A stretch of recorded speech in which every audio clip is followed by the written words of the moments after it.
All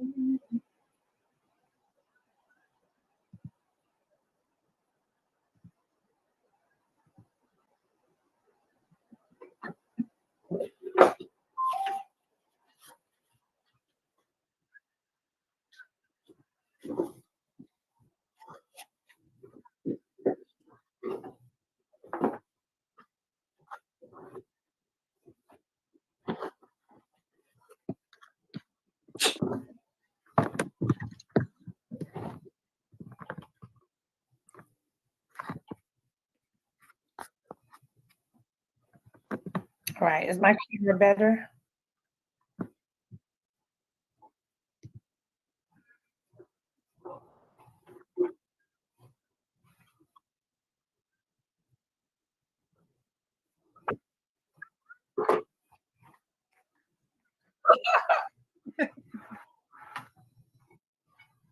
Hmm.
Yes, yes, yes. Aloha, ladies, queens.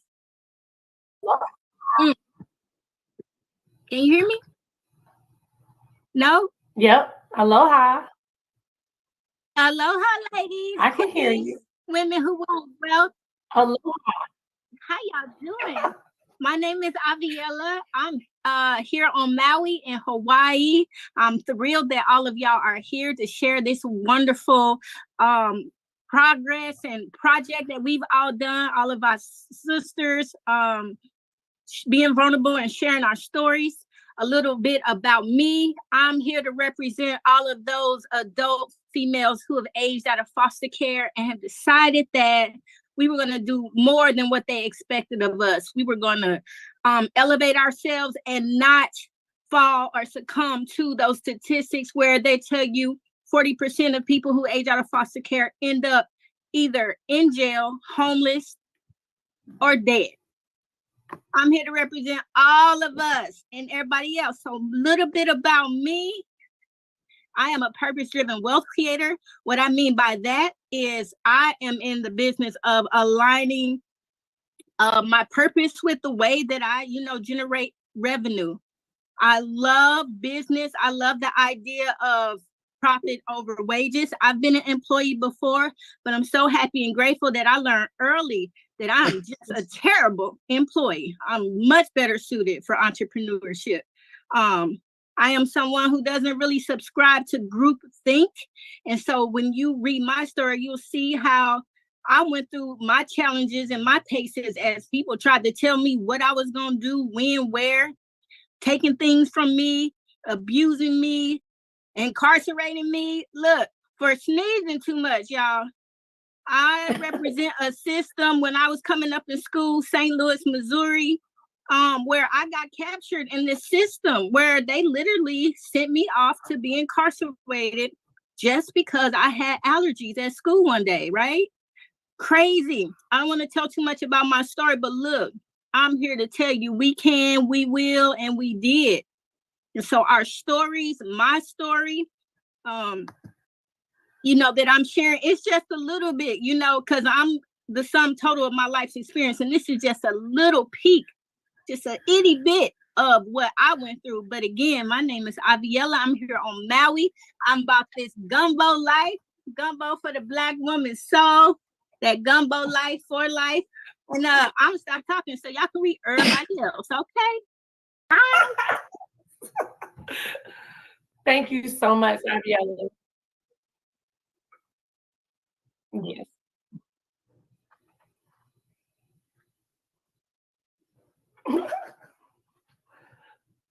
Hold on. Okay. I wasn't ready, but I'll be ready.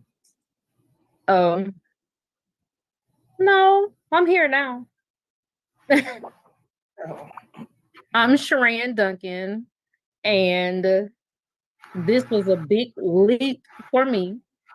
Even though I always tell my story in talking, I only tell it when I feel like it's needed and not on such a large platform.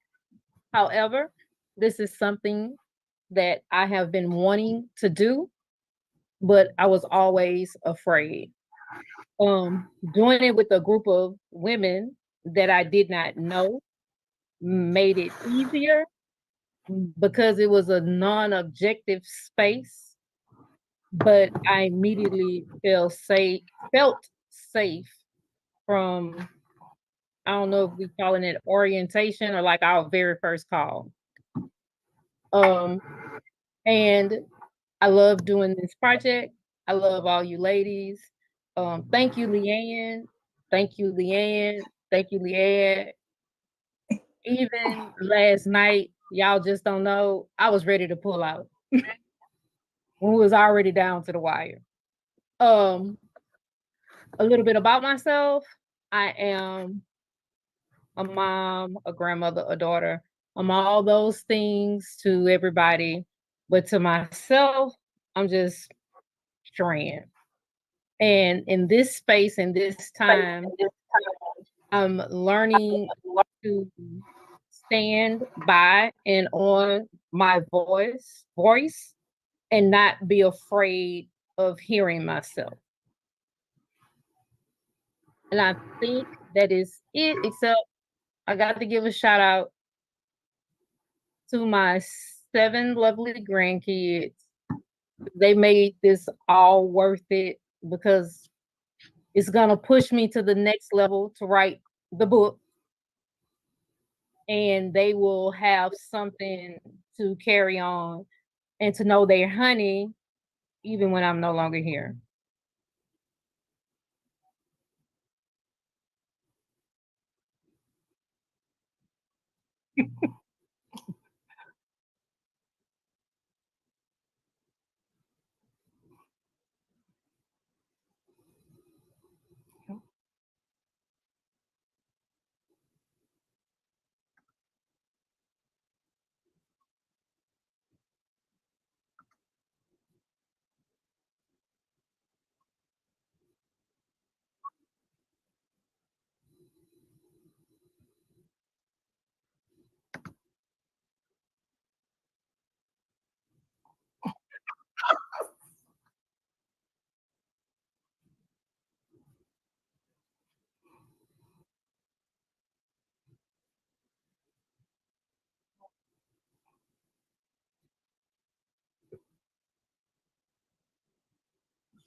She will.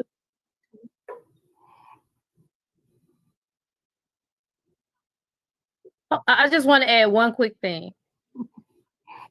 And let me give a shout out to my husband, my son-in-law Jamal, and my son Michael, who are all here to support me, even though this room is full of women. Look at God. Yes, I love that. Welcome, fellas. Let's go, babe. Ah!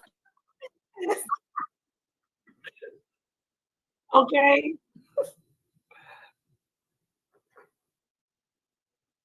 I am here. So, guys, I am Nanette Palmore, otherwise known as Mills by China LLC. So most often people just call me China here. Grew up from a very small town, Lumberton, North Carolina, raised by my grandmother.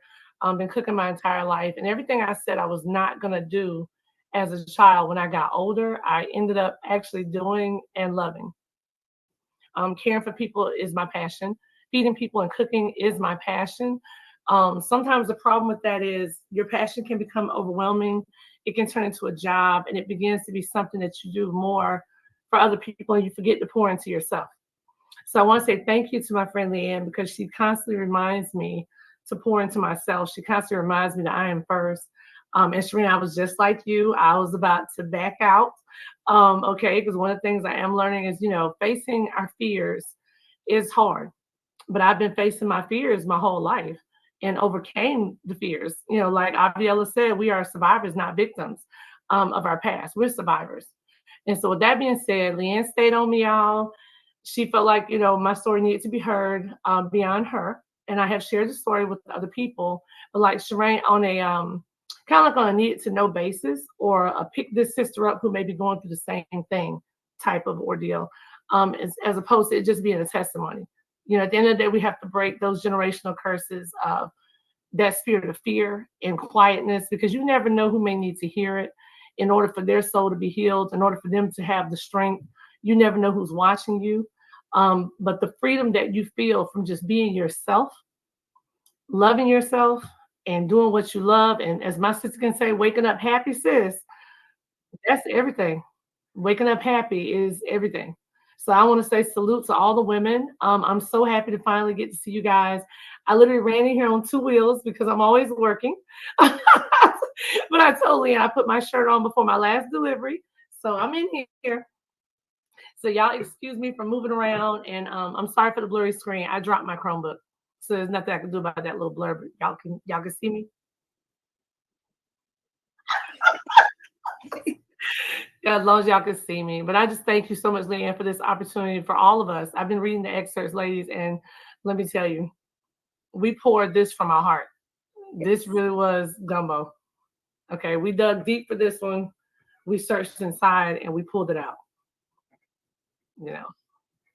So thank you so much for allowing me to be part of it. And thank you for making us all published authors, Leah. Okay. Silent clap for Leah.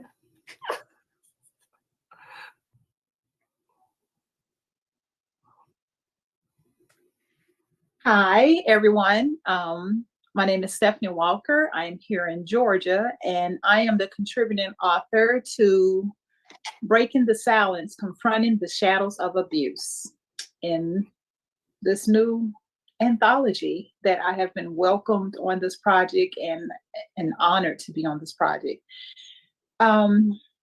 My story, a little bit about myself. I am married 8 years. I have one son who is 18 years old here, still in the home with us, graduating this year.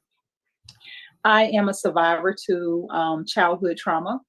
I have dealt with it partially majority of my life. That started in childhood and entered into my adulthood. And it wasn't until I dealt with some injustice here in Georgia.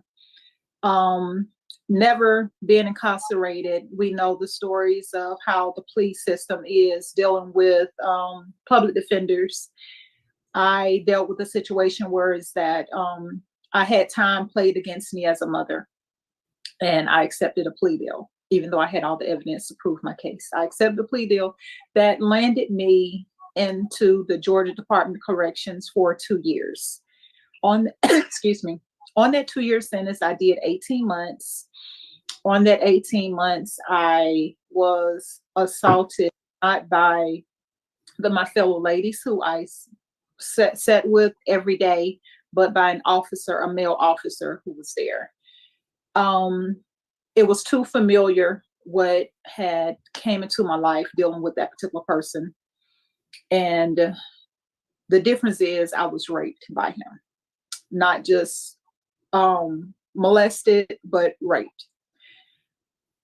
I came home in silence in 2013. By 2015, I saw this person in the news that he had been reported, even though I had been home since 2013. 2013, my whole life was like in shambles because I was in silence. And I was in a silence that was familiar, but was also unfamiliar because I was a mother at this time. Before my silence, I wasn't a mother. I was a child. This particular, when I broke my silence as a child, I became a ward of the state. I would say that it didn't compare to being a mother going through that particular trauma. And my silence was because I was being threatened by this officer. I was being stalked by this officer until I saw this person in handcuffs. It wasn't until till the end that I called the news. I broke my silence that I too was a victim of his. And by 2018, we were going to court because my case, the evidence that I had, brought light to the federal, the FBI, the NAACP out of Washington, D.C.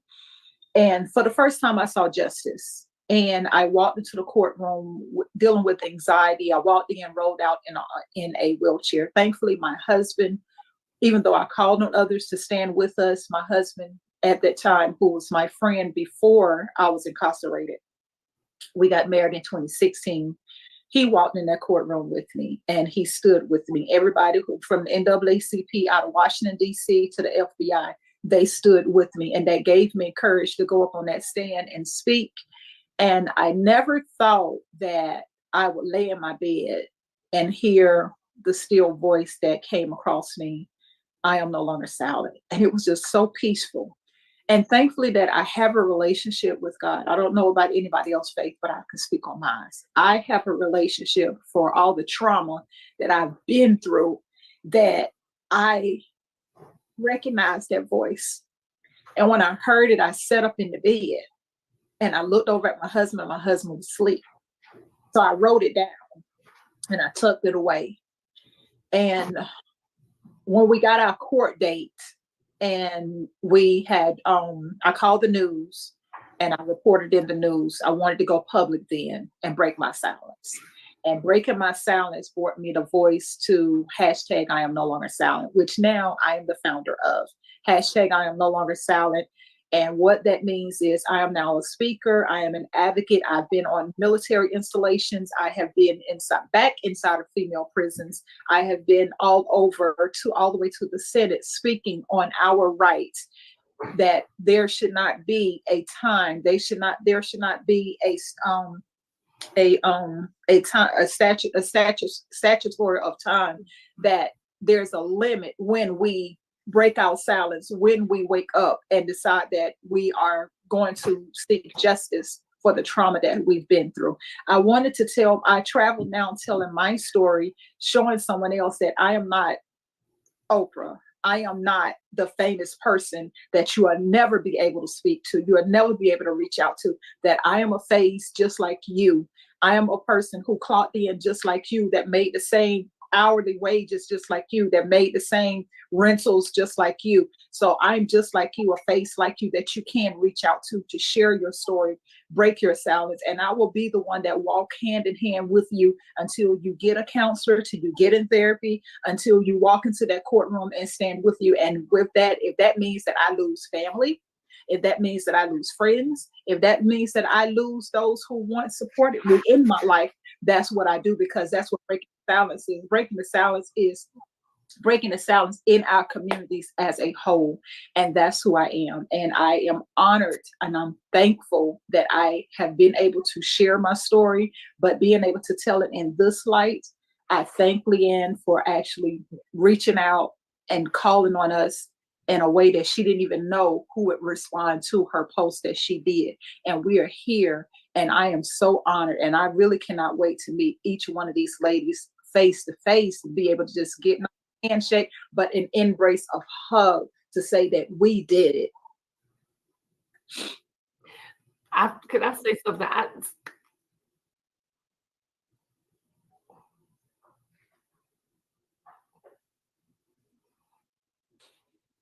And this is why I almost pulled out.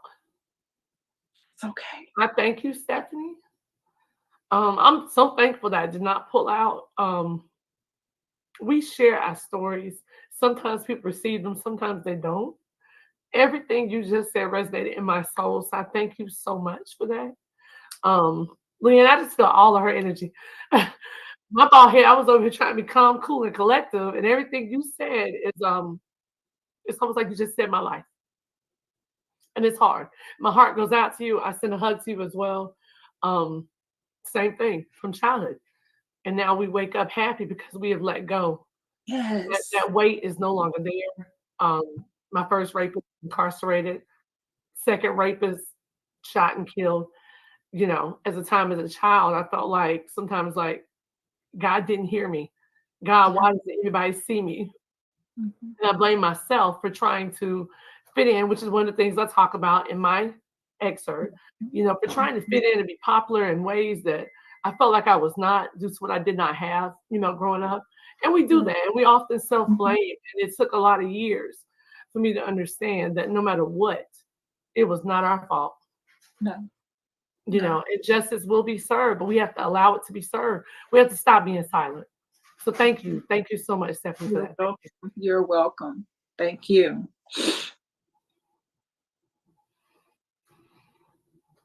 We need some music. Yeah.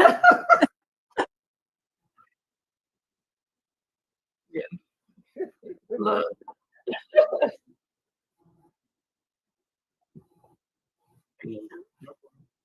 I'm doing great.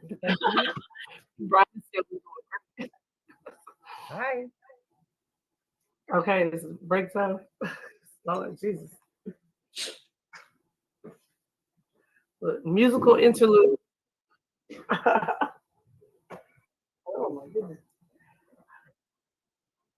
Can't hear it. Not hearing the music, DJ. No, ma'am. We can't hear it, Leanne. Turn it up.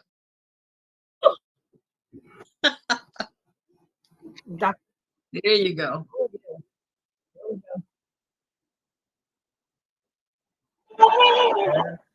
Ladies. No time for moping around. She knows I like this song now.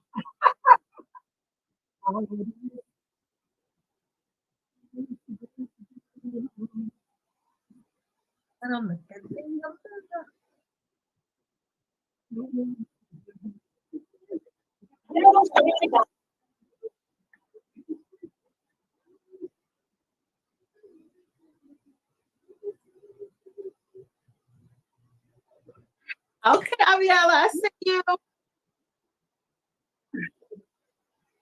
Okay.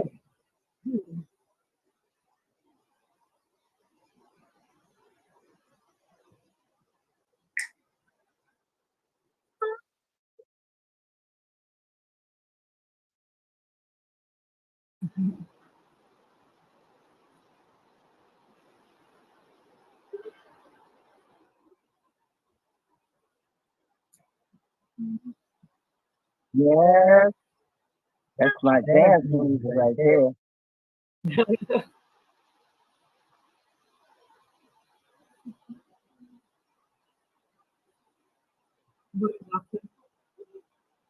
Yes.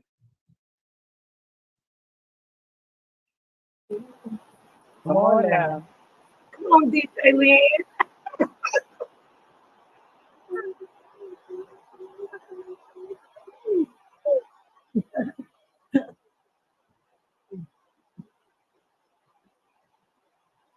Yes.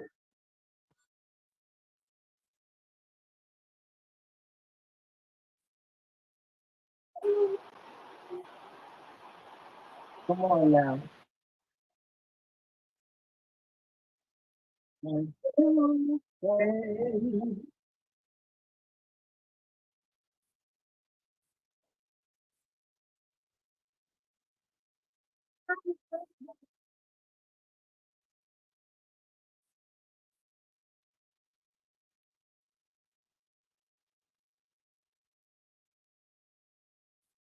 Come on now.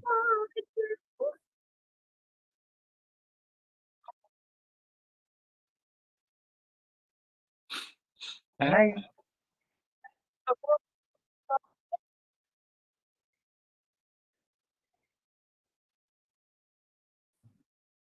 Hello, hello, hello, everyone. I'm glad you played that song before that break because I feel you in that. She had me all up in here. So,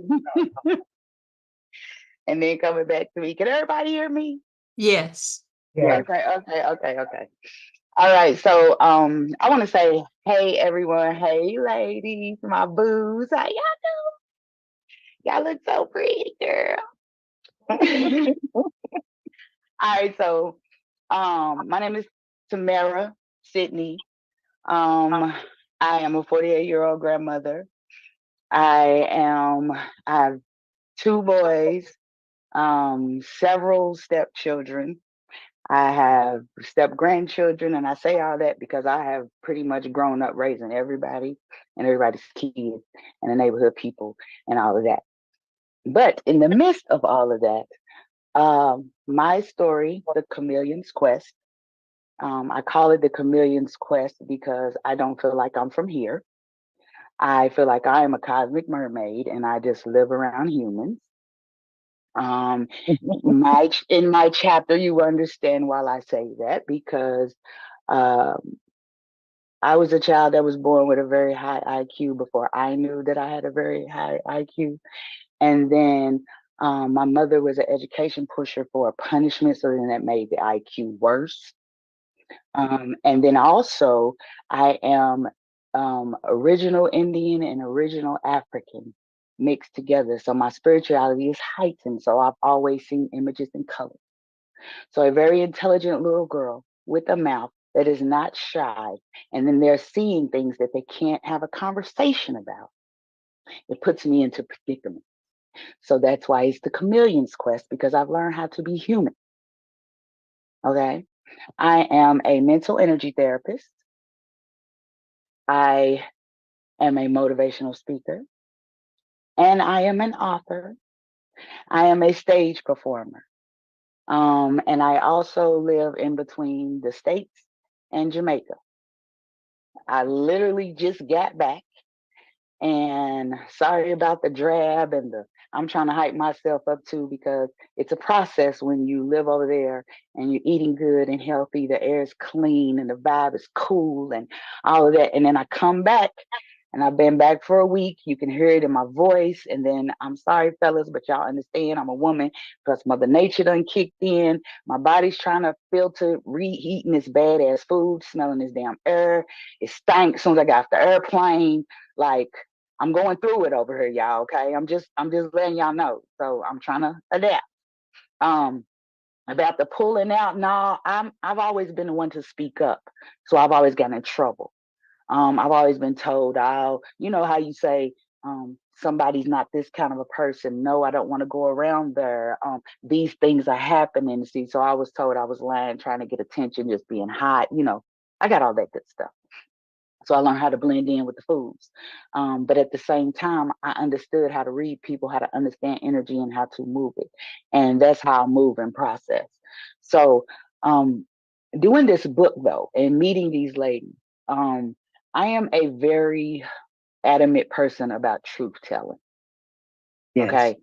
And that messes with people. And I tell people, when you want to be my friend or you want to hang around me or you want to absorb, because we got vampires out here. When you want to absorb my energy, you're going to lose friends if you like me, because I speak the truth. So therefore you have to speak the truth back to me. And then when you go talk to your other friends, the conversation will get boring because it's a little fake. But when I met all these women, we all bossed up because this is our truth. Okay. Now, y'all know I'm a stage performer, so I cuss too. So I'm about to get into a little rant because this is what the hell happened to me. Okay.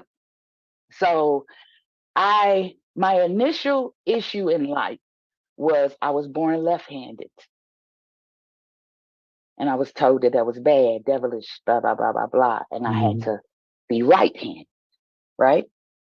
So it made me live with the idea of my right hand is brave, but my left hand is confident than a motherfucker. Y'all understand what I'm saying here? And I got to say it like that because there was an identity crisis from the beginning. I have wrote and I'm living as Tamara Sidney, but I was named Tamara Cook, and people used to mess my name up. And then Cook, that's not my daddy's name. That's not my family name. So I wasn't able to be me on this side. I wasn't able to be me on this side, and I wasn't able to be me on this side. Y'all understanding the chameleon at this point? Okay, well, my son in 2016 committed suicide, my youngest baby. So it came to a point where it was the selfishness, it was the understanding of what he was going through. At the same time, I was a fibromyalgia survivor. And if anybody knows about an autoimmune, you're a prisoner in your body. And right after that, even going through all of that, I still finished school. I still got my psychology degree. I did all of that. And when it was time to walk back out there, I said, you know what? I am Tam. Y'all can't do nothing about that. Y'all can't take that away from me. Yes, I know a lot of shit. That's what y'all get for not reading. Yes, I've taken a lot of classes because I'm building my own business and my own self. Yes, I invest in me. And yes, I don't give a fuck. Like, I don't. I don't care. Don't ask me a question if you don't want to know the answer. I've had to pretend too many times. And I'm seeing the world now it's fake to me. And especially now it's even brighter because I get to go and relax in a place where I can clear everything out, and then I come back into this matrix. And it not only gets my visual, it gets my body and my allergy. Like, it's too much. Now, all these women that we are dealing with right now are dealing with the different things that I'm dealing with, but it's the same effects. Because we done had these issues of being left out, let down, or led on, we still have to walk in who we are. And I believe if more of us jumped on this train, Miss Lynn with your $1 million, Because the first money was people, honey. So we dollars. Okay. So with your $1 million plan, I'm helping you roll on with. And I'm loving it because you helping me roll on with man. Okay. Amen. I want more women to come and speak. So ladies, when I get to everything moving, y'all already know I'm doing shows, but I'm trying to come to different cities. I want to put y'all cities in there because I want y'all to come on. Yeah. And I want y'all to do y'all live. Done. You know? So that's my contribution to that. I'm still y'all know I'm in the middle of processing of this right here. So I don't want to add nobody into that while I'm still trying to maintain. But as it gets settled, this is finna rock. And if y'all know anybody else, tell them get on the train. And Leanne, you talking about one book here, one book here, one book here. Get you some staff, boo. Get you some staff, because we finna feed you.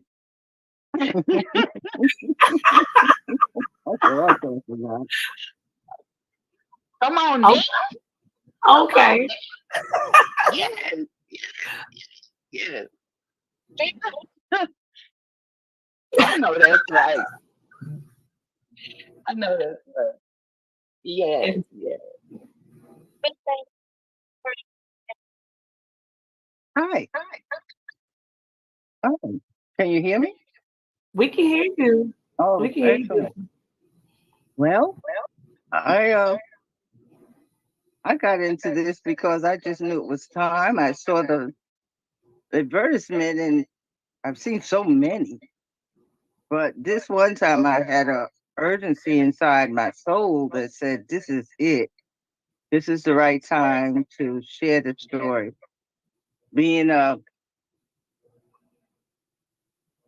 Being 3 times removed from slavery, of course, I have a mindset that's not acceptable.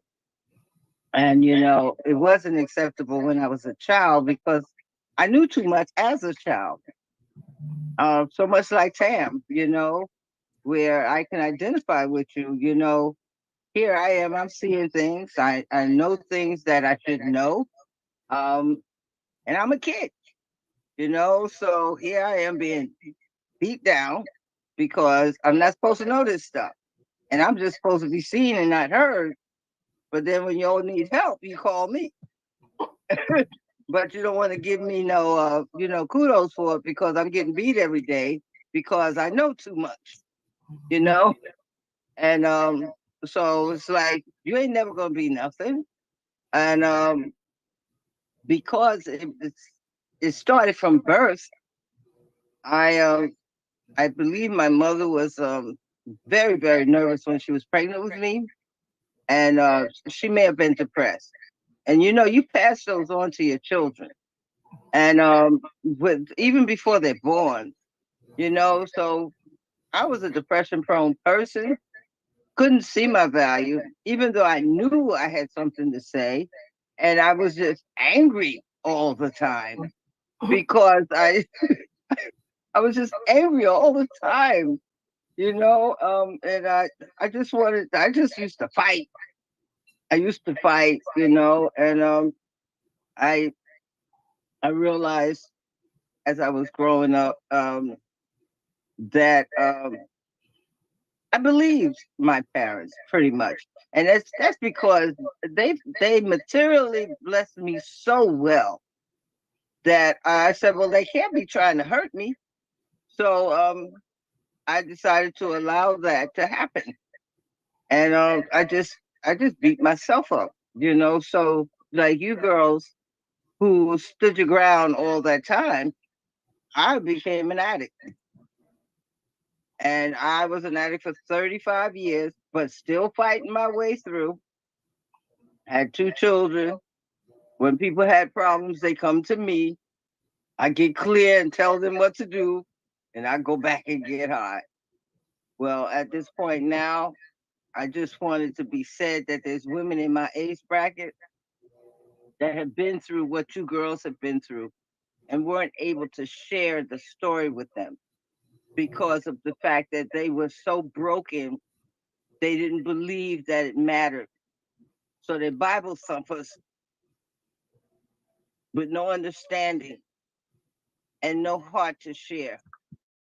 But they want to talk about you young ladies, and they want to talk about other people like they never did anything. But this is in our families. And it's come down from generation to generation, and somebody has to be the curse breaker. So somebody has to be the curse breaker. Somebody got to stand up. And like Tam, one thing for sure, I'm about integrity and honesty. If you ain't real, please get out my way. If you don't know what you're doing, please don't talk to me. If you don't want to get an honest answer, don't ask me a question. So I don't have too many people that like me. And I never have. Never have. I grew up with women hating me because I wouldn't play with their games. You know, I'm going to call you out. I'm going to call you out. And I've done that all my life. So, you know, I don't have a lot of people around. And when I met y'all, I was like, wow, these ladies here have been living what I've lived. And I'm grateful to meet y'all. The only thing is that at my age, sometimes I feel like I'm being tolerated instead of heard. And so I stopped talking. And I believe that's what the generation, my generation, has done. One time it took each one to reach one. Your grandmas used to tell us stuff, and we learned. Not me though. I had to learn from my own personal experience because I was always doing what I wanted to do. So at this point right now, that's why I wrote Beneath the Scars, the seasons beneath the scars. I couldn't.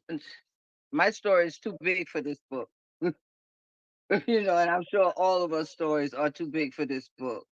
But I tried to put 60 years into 1,500 words. I have 2 children, and for a long time they thought I abandoned them. But you know, they don't understand the pain that I was feeling, and I didn't know how to tell them. But one thing I did do was share my life with them so that they wouldn't become like me. And I have several grandchildren, and as you call step grandchildren. But as life goes on, I just continue to share. You know, you don't want to hear me? That's fine. 3/4 of the time, once I say something, people don't want to talk to me anymore. So I'm good with that. I'm really good with that. I love life and I love learning, and I ain't finished.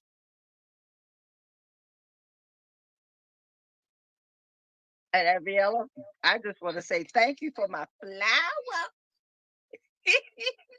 Yes. And it's pretty on you too. Thank you for mine as well. I put mine on my bald head when I first received it. Leah was like, I like this. Just trying to, spread a little aloha around the world. I had to give you some, ladies.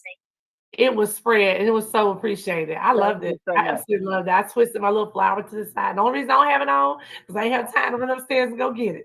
That's all right. I appreciate all of y'all. I'm glad you liked it. Love you. Yes, I did. Love you more.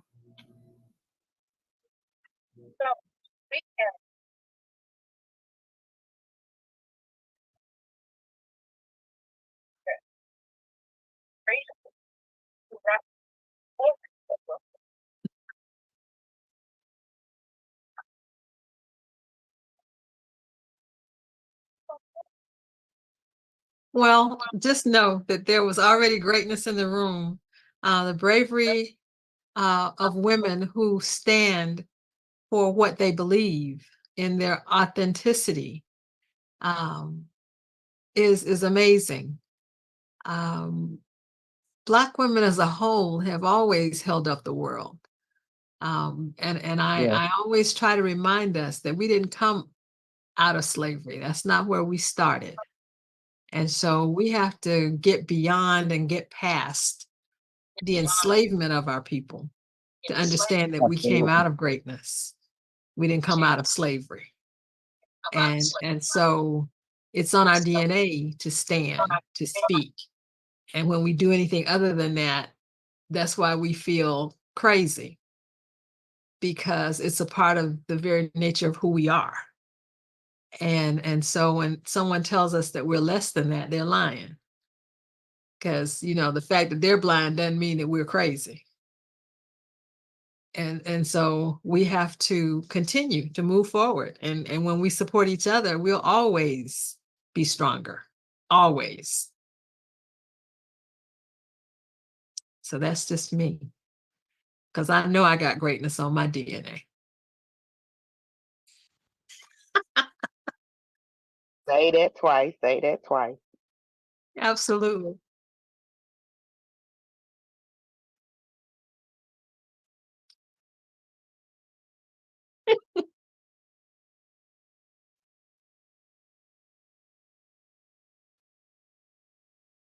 Well, hey, family. I got this together today, so I didn't want to get off. And Avella, thank you for the beautiful flower. I read the email and I seen it was a box, and I was like, well, where's my box? But it was out in the front, so I've been through the back. So I appreciate it, and I was so elated when I got it. I was like, oh my goodness, I was really feeling really happy about it. And it was just some things about it. The whole thing about it, ladies, is that we finished something that we started. Absolutely. One thing people have in common, a lot of people do, they don't finish what they started. So that say a lot about each of us. And I know some of us was getting away like, oh, you know, this might be too much. Believe me, even before I started, I was like, I don't know. It sounded good. And I was like, I don't know, because my heart always goes out to us, to people of color. And you know, we're losing a lot of people because they don't know their identity, and they don't have self-love, and they can't find self-love. And as my sisters have said, people have spoke all these crazy things into them. And as Dr. Batum just said, we're greatness. So that's why something behind us always, or in our brain always say, no, we know who we are, but everybody else is telling us something else. So I really appreciate this experience. Now, I wrote The Art of Mindful Rebuilding, Practices for Healing the Mind, Body, Spirit, and After Trauma. Now, interesting enough, I am a therapist. I am in mental health. I've been in the field for 20 years. My first 10 years in the field, there was billing. And I say billing meaning how we had to make our money. So we couldn't put substance and mental health together. That was the first 10 years. That's a misnomer, right? Because it goes together when you're talking about a person, treating somebody, treating us. You know, I came from a family, mental health and substance abuse, okay? That's the family background, the family dynamics I came out of. So then after that, it was trauma. Trauma came on the field. And people were like, people are behaving this way or reacting this way because they've been through trauma. But in mental health, nobody wanted to address it. Not until now, ladies. So we're on the front end of really exploring and knowing, hey, trauma does affect who you are and what happens to your life. You know, I used to talk to people like trauma, trauma, trauma. Interesting enough, like my sister said, I remember going to a training, and it was a Black lady, and she had been incarcerated, and again raped by the individual, mistreated in jail, re-traumatized. Because if you've been through trauma, you accidentally put yourself back in traumatic experiences, trusting the wrong people, going to do the wrong thing because your mind, you want to be a part of something, and you want people to like you. So I did The Art of Mindful Rebuilding, Practices for Healing the Mind, Body, and Spirit, and After Trauma. And what I practice is mindfulness. I started here 8 years ago, and what it does, it helps me stay grounded. And it helps me rebuild not just myself, but to stay strengthened with everyone else. So it's such a tool, especially after trauma, because what we have to do, we have to learn tools to keep us rebuilt and to keep our brain from going back, because that's what happens. You know, you say, well, why I pick the same thing? Why I pick the same guy? This looked like the same thing I did yesterday, because your brain is doing that to you from that trauma. So mindfulness is one of the tools that helps with that. Again, another front end deal, but it works. 8 years ago, I lost my sister to breast cancer. Uh, Very traumatic situation, and I was a single parent of 4 children, divorced. So just a lot of things going on. But I said, you know what? If I can just be happy today. And then I even broke it down to a second, a minute. If I could just do it right now, then I started adding on, adding on. So that is what my part of the book is about. And ladies, I'm so glad that some people will be freed from their entrapment, that their trauma and other people, like you guys said, that they had nothing to do with it from this book.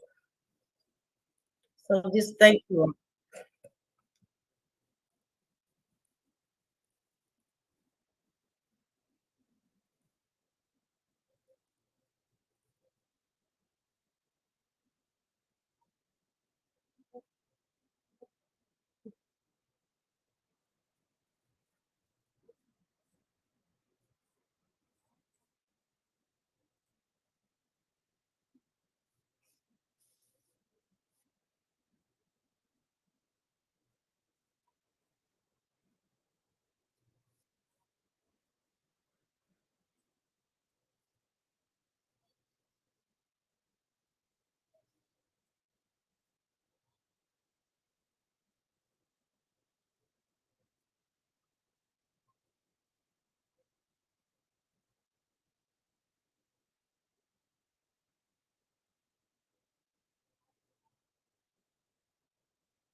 Mhm.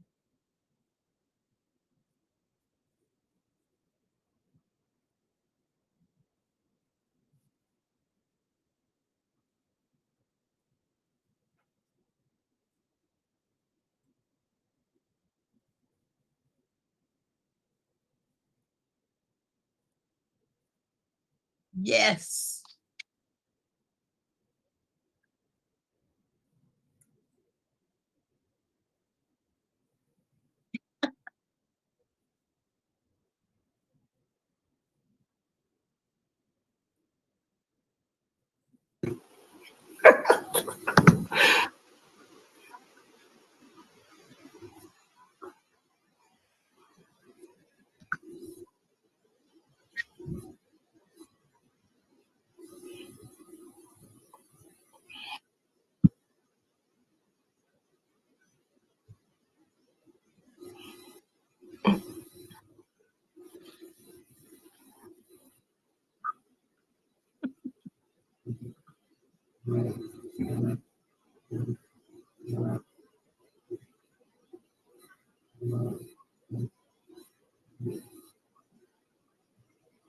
That pretty t-shirt.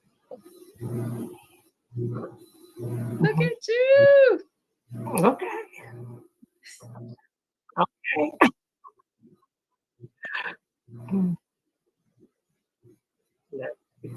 Yes.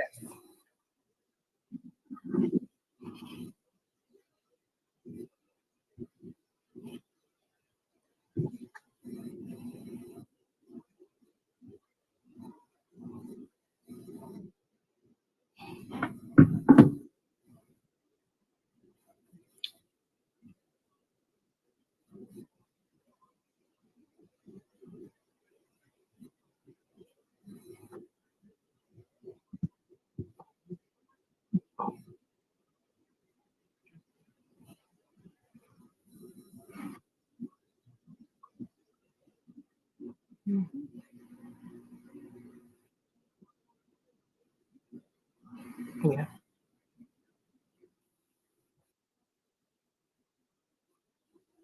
Amen. Come on now. Amen.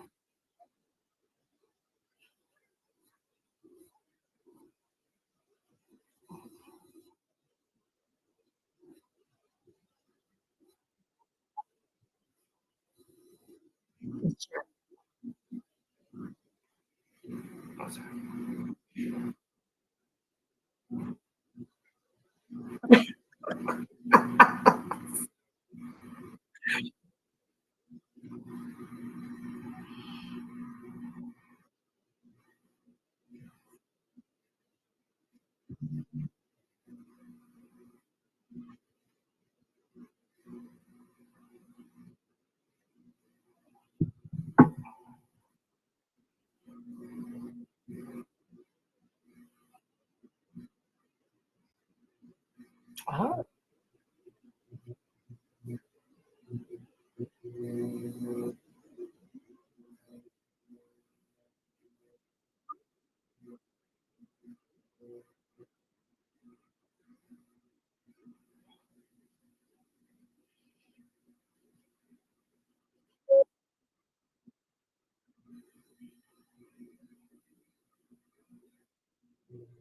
Woo! That is so cool. I like that wheel. She Wonderful. I'm a female. I'm Sharon's daughter. Oh. Girl, don't be telling nobody our government business. My name is Daisy, ma'am.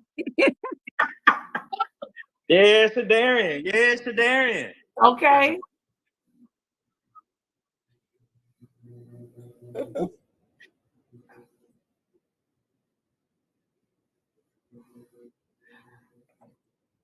We are their gift. Say that again. We are the male's gift. Okay.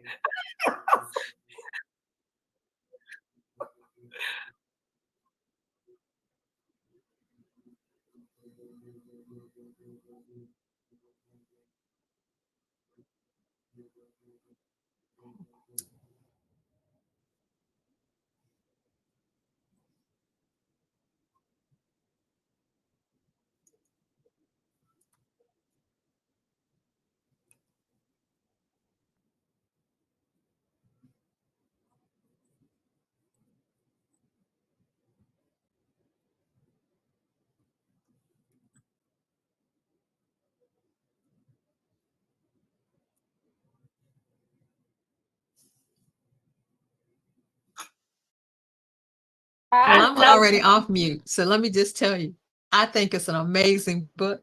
I love the cover, and I love the various editions of covers for those who decided they wanted their own unique cover. I think it is the content is very powerful, very powerful. And so you guys did a great job. It's just it's a wonderful, wonderful read. So, keep shining. And don't let this be your last, because now it's time for you to do your own. Absolutely. Absolutely. No, it's wonderful. It Ah. is. It's very nice. Mm-mm.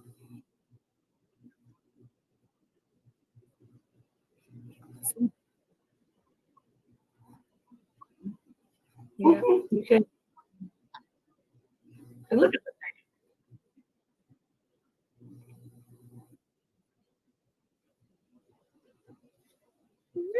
that.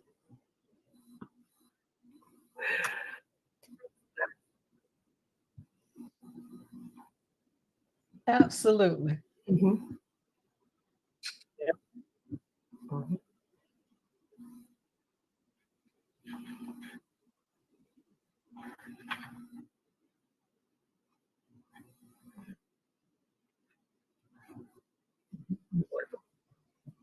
Mhm.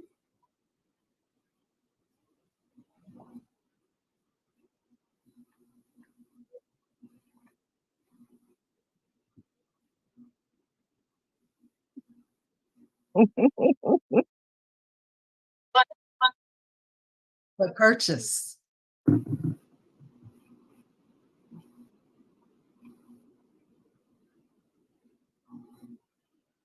Moving Day Mafia.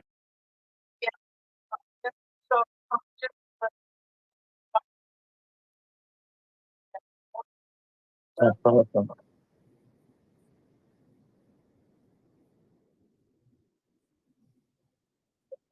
Wow. Yes, I love that. Yeah. that's awesome.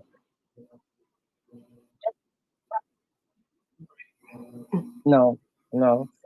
We're saying we're giving life. Surely.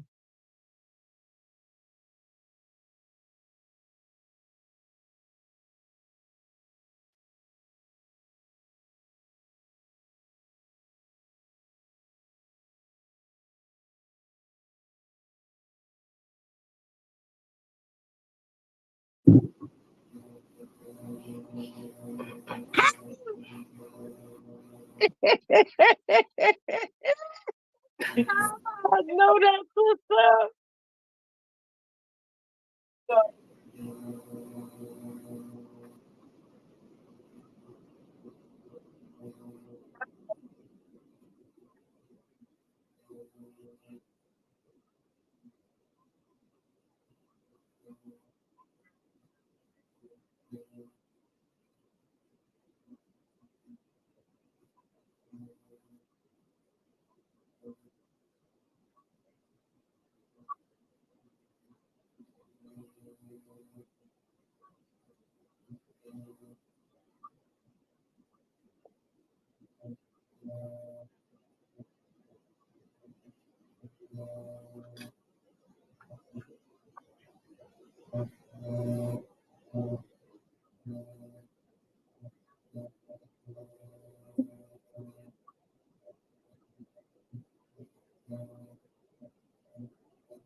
Mhm.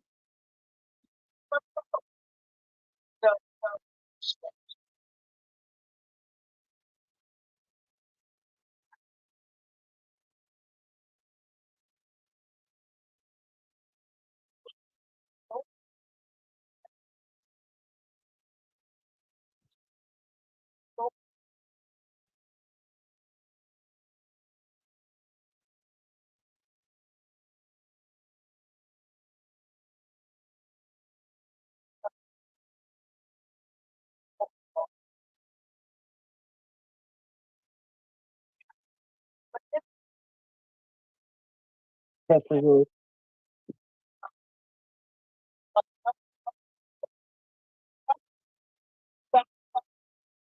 Mhm.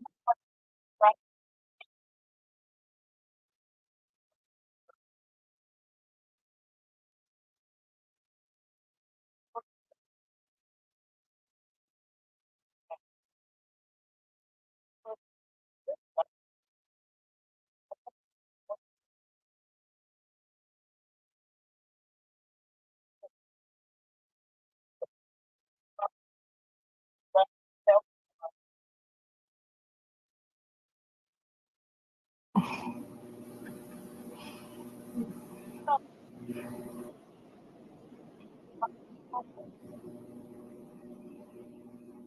go first. So you heard my opening, a little bit about me earlier. So I'm gonna read a little bit here. Motherhood brought new joys and challenges into my life.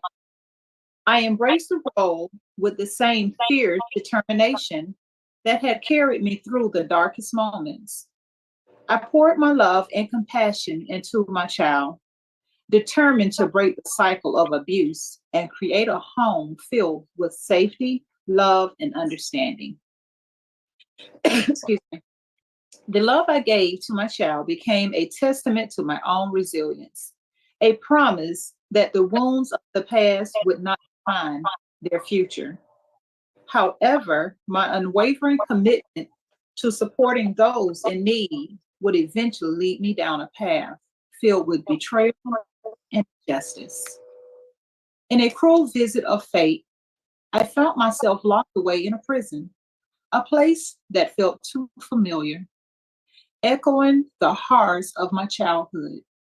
Within those confining walls, I encountered yet another predator, a man who saw me as nothing more than a target for his heinous desires. The very system meant to protect and rehabilitate became a new nightmare.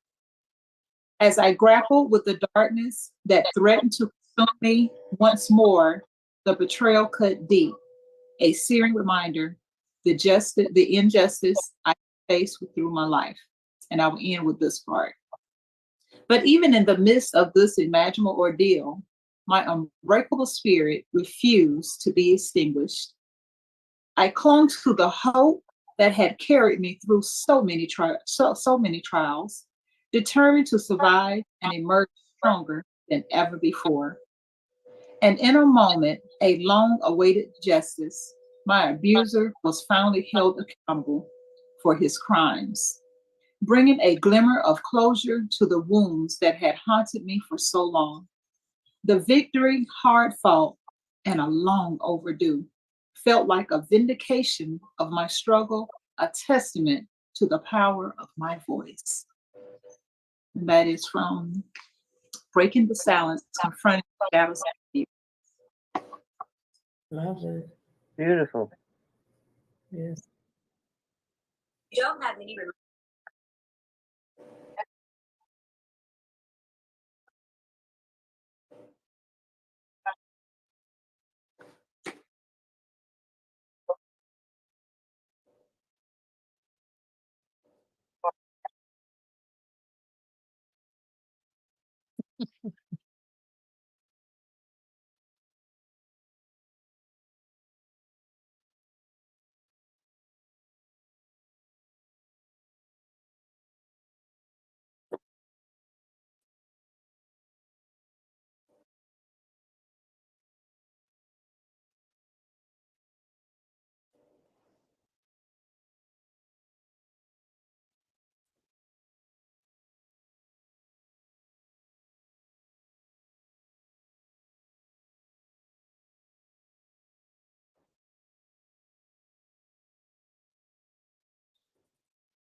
Mhm.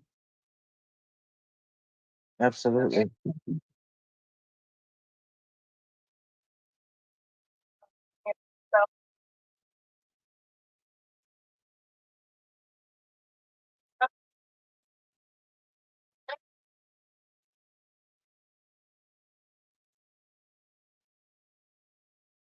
Mhm.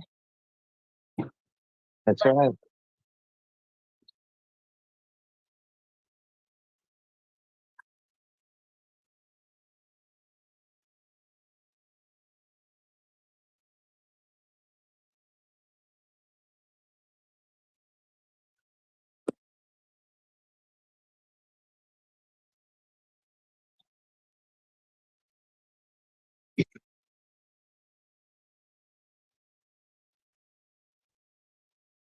Mhm.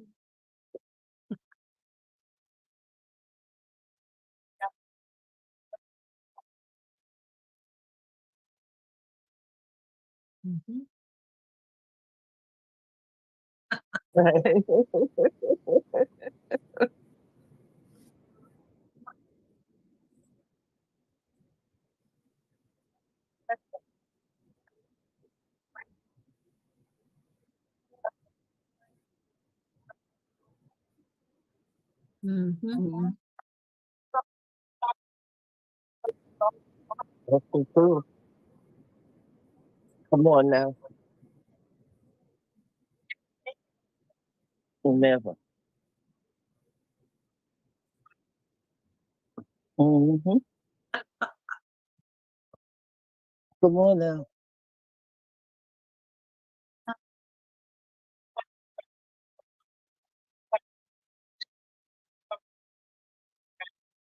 Come on now. Mm-hmm. Mm-hmm. That's the truth. That was the key code to so many that held so much darkness. What goes on in the household stays in the household. Stays in the household. Mm-hmm. Stays in the And Yeah. that's Mm-hmm. Excuse me. That's right. Yeah. Mm-hmm.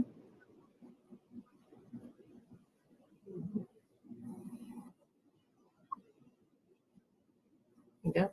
Come on now.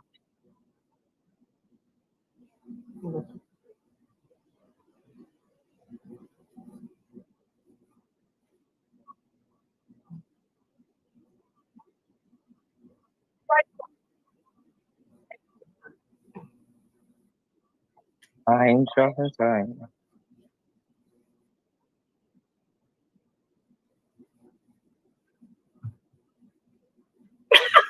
Man. Thank you.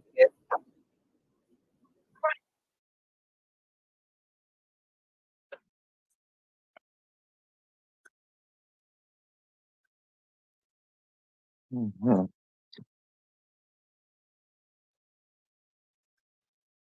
I hate them.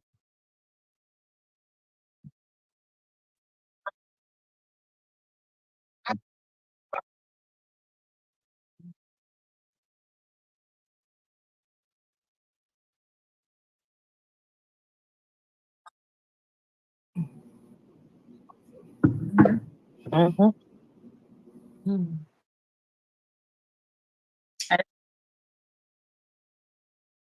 That's the truth right there. Mhm.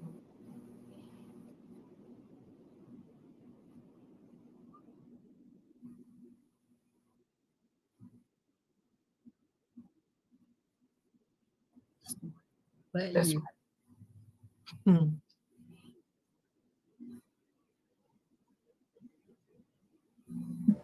Come on now. That's it. They just existing. No. Yeah. Come on now.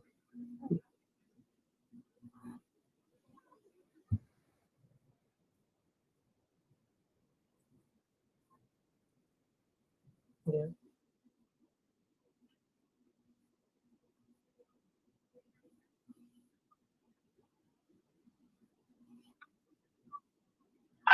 Got some hands up. Oh gosh.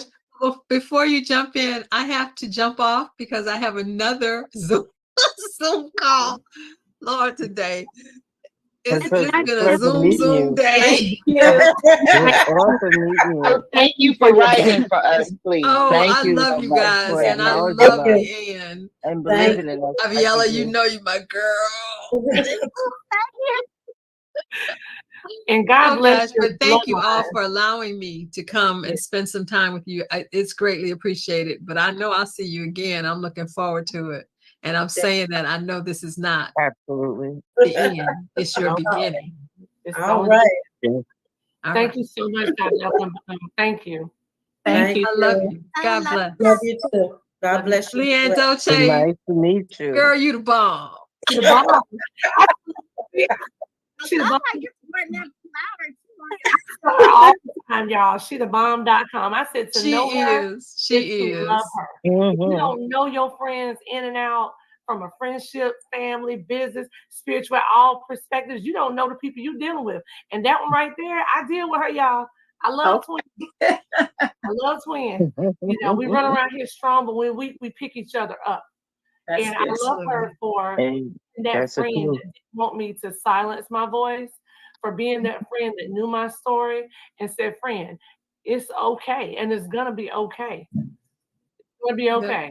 She's that person that if you got to go to war, you want to make sure she's on your side. Baby, she right. Come on now. They be like, where's Latrell on the dance floor? Where's Lynn? In my back pocket. She right here. Good night, ladies. Good night. Hi, Dr. And gentlemen.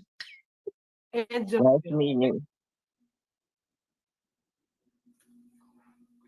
Hey y'all, can y'all hear me? Yes. Okay, so look, I just gotta put this out there real quick. I don't have any questions or anything like that. Book is purchased. Like, I already know, like, I'm gonna fly through it, but then I'm probably going to end up purchasing one for my friend who lives in New York who has MS. And she needs this because, you know, you all decided to take the leap of faith and press the mute button again. See, you had your story, but you were on mute. You were on mute by choice, and you have got to understand that within you, that mute keeps wisdom from others. Mm-hmm. That wisdom elevates people to the next level. So this is not just the essence of a book. You can't just have this one Zoom, but you ladies are going to have to do more because people are not reading. Because what's the best way to keep knowledge away from people? Put it in a book. But when you start speaking your truth, when you come off of mute and open your mouth and let the words flow in the wind to the north, to the east, to the south, to the west, what happens is revelations come for other people. Wisdom comes with the youngest experience to the eldest of experiences. Mm-hmm. It does not matter when it happened or how it happened. It was wisdom that was meant for you to part to others. But when you get silent or when you get in that space, pick your book up again and remember you made a choice to come off of mute. Because you're going to get in that space again. I promise you, been there, done that, live that life. You're going to get in that space again where you get quiet. And people are going to tell you, it's okay. It's okay to be there for about 10 minutes, but you in a business of helping other people get to the next level. Because what was the point? What was the purpose? Then I heard Elaine, I think her name is Elaine, our elder with wisdom. She's very seasoned and she is not being tolerated, but she is being celebrated. Because see, my daddy is 89 and I take everything that he said to me, to my kids and everyone around. You have to listen because guess what? That wisdom is a level of wisdom that we cannot get until we get there. Because see, she's seen and she has been through what we are yet to go through and where we want to get to. So sometimes you got to go through it to get to it, to expose it, to elevate it and bring it to the next level. You women are amazing. Continue to let your wisdom flow in a way that others can acquire it because your voice is needed. And it may not be called to the people you think it's called to, but the ones that it is called to will elevate you to the next level as well. That's all I got to say. I love y'all. Y'all are great. I'm going to be quiet now. You said that. Don't be quiet. Thank you. Thank you. Be quiet. You said that. Yes. Listen, I knew when her profile pic was like this. I knew she was about to stand on business. Yes.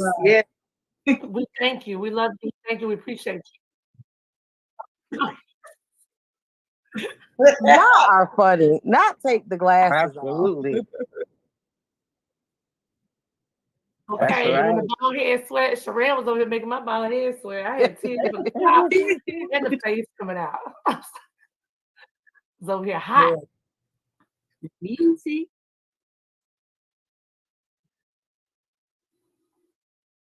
Mhm. When are y'all gonna have y'all in-person conference? You ready? Come on, I love the way you think. It makes sense. Miss Reed. Okay, because Yes, let me Miss tell you what Janet. I see. Okay, because I looked at the back of the cover, I looked at the individual covers. All y'all need is an in-person conference. I don't care if it's in Hawaii. I don't care if it's in Timbuktu. I don't care if it's in Fiji. I promise you, if you build it, they will come. We need a book Build tour. the book Come on and they're now. going to buy it. This book is so powerful that y'all don't understand. Like, you can't just hold it here on Zoom. You really have to go ahead and schedule out. And if you do the mapping, and I know you said you're doing another anthology, but guess what? To celebrate your second anthology, you need to do it with an in-person conference that gives you 12 months to plan and prepare for where you want it at. Now they can come or they can miss out. Because see, right now you got the Zoom going on and you can turn around and sell the Zoom, but it's not about selling the Zoom. What it's really about is setting freedom and setting people on fire. But when you face to face and you in person and you touch and agree, what's going to happen is one energy is going to flow to another energy, to another energy. And what's going to happen is it ain't just going to be a second anthology. It's going to be a movement. So you got to go ahead and get your movement together. Because guess what? Make sure you do this by water, because running rivers flow. Do you understand me? And you need to be somewhere where people can go to the water and catch the flow and bring it back to you. Because you got to understand, it's not just a book. This is a movement. So go ahead and start preparing for your conference. Know what you want it to look like. Write the vision, make it plain. But what's crazy? God already told you that, and you waiting for confirmation. Well, baby, you just got your confirmation, and you need to go ahead and do your conference. But I'm gonna go ahead and be quiet, because see, y'all making my sha-na-na act foolish. Yes. Well, we want to know what he said. Roberta, why she keep trying that? I'm gonna be quiet and then she come back. Pouring into the soul. Pouring into the soul. Yeah, I like the shy for me. I love the idea, y'all. So I'm gonna go ahead and speak that into the universe. God, you hear it. We're going on tour. We're gonna be standing on somebody's stage, holding hands up. That's right. It's done. Jacqueline said it's done. Figure it out. We got to go to Hawaii. Well, Aviella, we're gonna figure this thing out. Come on through. One of my mentors say all the time, you got to see it before you can see it, or you never see it. So I'm gonna make a flyer. And I always wanted to go to Hawaii, so we're gonna figure this out. Yeah.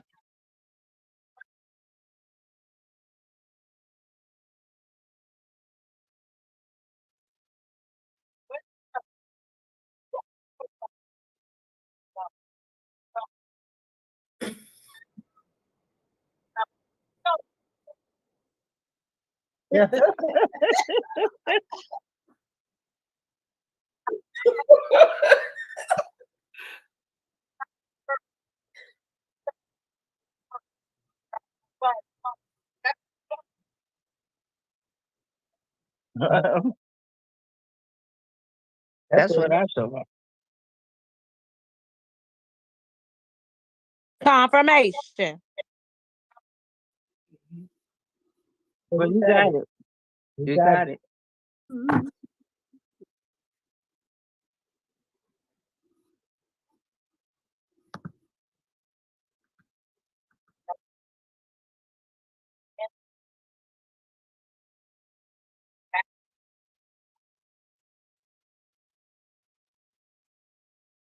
Put our hands together and fight this fight.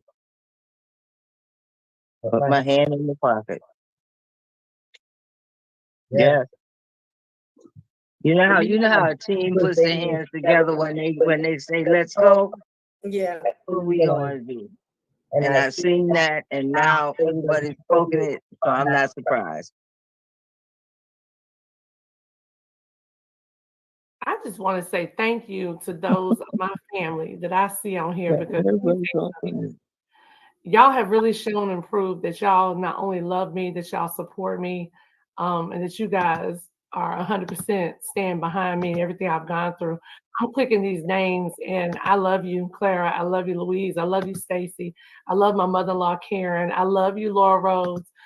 She's one of my clients. I'm actually catering her wedding. I love you all. I just want you to know I love you. Mommy, Karen P up in there, Clara B up in there, cousin Kimmy Griffin in there, cousin Kim in there, Leela in there. They all in there, Leanne. Mommy been there from the beginning. You know she ain't North never Carolina in the house, Leanne. North Carolina.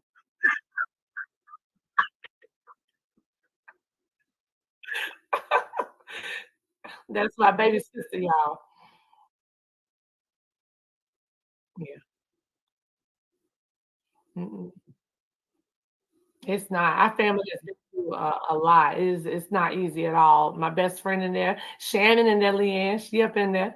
I'm still taking these arrows. They up in there. My client down Dallas, Georgia, in the building. Okay, Shauna done it. They blowing my phone up and they in here. And I just want y'all to know that we love you and we appreciate y'all. The support is real. I've been getting calls and texts from family and friends in Florida, Tennessee, Arizona. They say you ladies are amazing and that we are speaking life in the souls. So Jacqueline, you are 100% correct. They're here for it.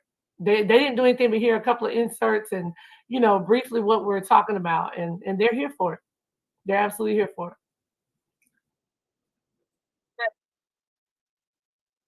Oh no, I was just going. You asked who wanted to share part of their story, but we can do some music.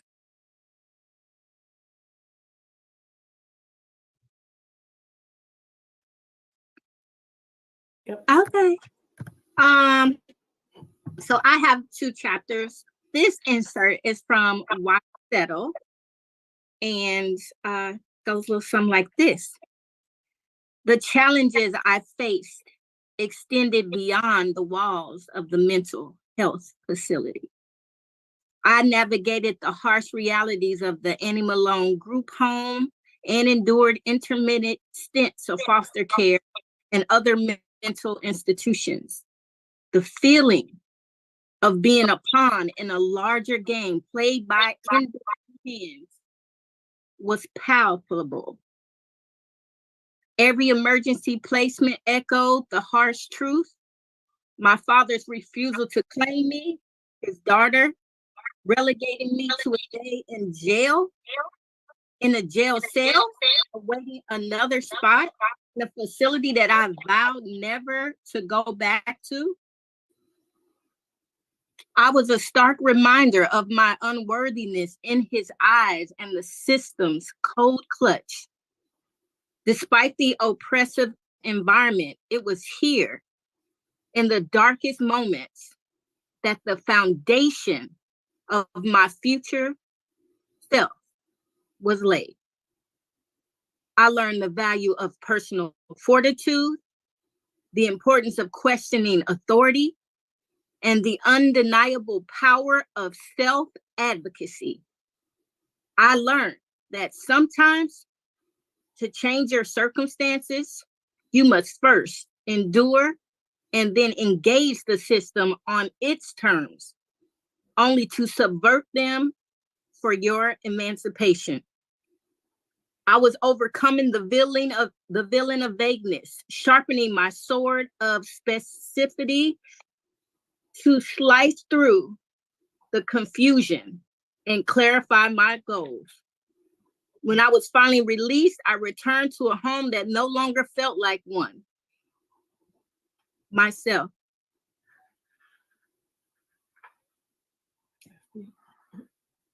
You are so beautiful.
Right.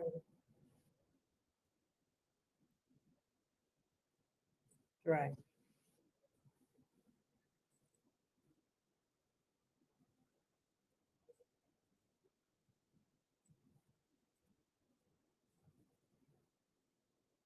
Leanne, I just want to say congratulations to everybody that is a published author.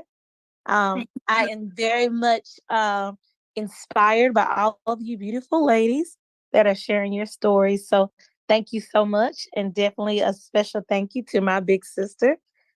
She has definitely been a trailblazer for me and Claire. I'm trying not to cry, but she's taken a lot of things so that we can be able to be who we are today. And so I just want to say that I love you.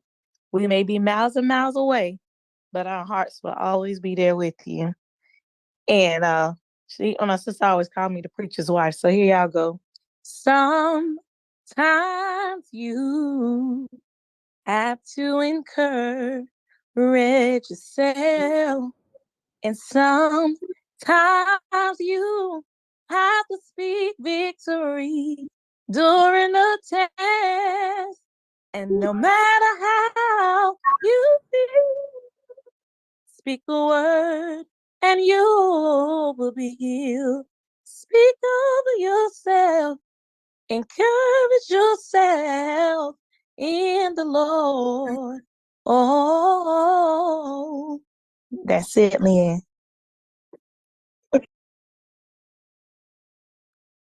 Well, yes, you can.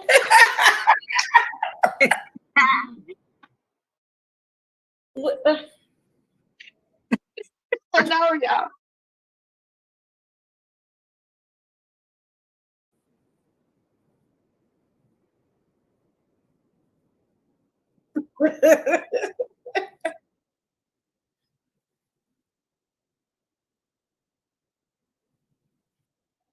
I ain't gonna try to hear my snot. Um, God bless my sisters with the gift of song. Okay, you hear me? And I used to say he knew not to give me that gift for me to be around here yelling and screaming. Okay, he blessed my sisters with the gift of voice, baby, and their praise. That one right there has sung herself through college. She's been out the country singing. She's won on shows in North Carolina. I mean, listen, North Carolina's got talent because North Carolina's got talent. If you know, you know, and what she said when you all purchased the book, my section that says My Life Rewritten, there's a section in there where I talk about childhood trauma, and when she doesn't even understand how she just set my soul free, making a comment about me trying to protect them when it took a lot for me to understand that wasn't my place as a child. I don't have regrets, but it was a long time for me to accept that that really was not my place as a child, that my place as a child was to be a child, and that it was robbed from me and taken from me, and it was okay for me to take me back. It is okay for you to take you back. And then can I read one little thing from my section? I don't want to read the trauma, y'all. We've been talking about a lot of trauma, a lot of pain. I want people to understand something real quick. I'm gonna be real fast, y'all. As women, we carry a heavy burden as is, almost as if we come into this world with those burdens on our back. And when Dr. Bethune said that we did not we come out of it, I agree with that. And it's something I need to start speaking every single day. I'm gonna read one section that is not the traumatic, it's more so the aftermath. Mine is called Crafting My Comeback Story, because that did not take me back, I came out of, right? So we're crafting the comeback. You couldn't drag me back. I came back, okay? Looking back, I see that every obstacle was a chance for me to rise up. The sexual abuse, the domestic violence, the homelessness, losing everything in an apartment fire, having to start over. It all taught me how resilient I am. I had to learn to face my pain instead of running from it. I had to learn that my past doesn't define me. With every challenge, I grew a little taller. Now I stand as a business owner with my own licensed and insured catering company. Corporate America counted me out, and I bet on myself. The same day they started outsourcing jobs, I got my business license. The same day I got let go, I set up a new life plan in motion. God had a plan. Sometimes in life as women, we're just moving too fast, period. And I'm gonna leave it right there because sometimes in life, we just move too fast. We move too fast. And when you learn to slow down, that's when everything else just starts to fall. And I tell Leanna all the time, sometimes the blessings flow so fast that we're not ready for them. And it can become overwhelming as you're still trying to process your past. You're still trying to move on from trauma. God, why are you giving me all this over here when I'm still weighted down with this here? But you have to understand and recognize that you can balance that out. Mental health is real wealth. I always say that. They say P stands for profit. I say P stands for purpose. When you find out what your purpose is in life and you find peace, then maybe you'll get that profit. I think sometimes people look for that dollar and that financial wealth so hard that they forget about the other areas that really make you wealthy. If you are not emotionally wealthy, mentally wealthy, physically wealthy, you're not wealthy. This time last year, I signed myself into mental health, and this lady that has brought us all to be an author, she brought this to me at a time when I was coming out of it. Okay. And it has helped me come out of it. So the tears you see, don't feel sorry for me. Those are tears of joy. They're tears of relief. They're tears that have been held like chains and shackled, and now they're broken. You know, Tasha Cobb's Break Every Chain is my favorite for a reason. Because some people call you weak when you cry. Oh, you a crybaby. You're so emotional. You cry about everything. You don't know my life. And you don't know the road I walked to get here, baby. I can cry if I wake up in the morning because I'm happy. I can cry. I can cry. I got good skin. My skin glows because my tears, I rub them right on in. I can cry. I can cry if I want to. And I just want to tell Leanne, thank you. I do. I truly, from the bottom of my heart, I appreciate you. She has been my biggest cheerleader from day one. And it's hard for me to see her in pain. It's been hard for me to watch her when she hurts. It's been hard to see her when she goes through losses, right? But we still go through it together. We still go through it together, you know. And that's what you need in your life. I try to surround myself around like-minded individuals. You can't judge somebody. You can't. Nobody can judge you. And my biggest fear, I have public spoke about, rape. I've even public spoken in some sectors about domestic violence. What I realized when I checked myself into mental health was I never really challenged my actual entire life. There's a lot more there than just the actual individual traumas. It was something else there before those traumas occurred. There were other things there after the traumas occurred. And putting a smile on your face and just doing things, cooking 12 hours to move past it, planting flowers 10 years to move past it, sewing and knitting every day, rocking back and forth like our grandparents used to do to move past it. I had to find out the hard way. You can't move past it. You have to see it. You have to own it. You have to see it once you've lived it, and you have to let it out. You have to let it out. My life is an open book, and the full book, oh, it absolutely is coming. Leanne has absolutely given me that nudge that was needed for me not to be concerned about what anyone has to say. So you can't be concerned about what other people have to say, ladies. You have to be concerned about you. If you don't take care of you, you can't take care of anybody else. And I had to find that out the hard way. So if our stories can be something to help a young woman out there, an older woman out there, if it can help some of the men, then so be it. If it can help save somebody before they cross over into that downward spiral. I just want to say to all of you ladies, I appreciate you all so much. And I'm so glad I didn't back out. And I'm so glad I pushed through. And I thank you all for being here. I thank y'all for the time. I thank you for everybody that came on. I thank you for those who blew up my phone up because, Leanne, they are buying this book. The book is selling.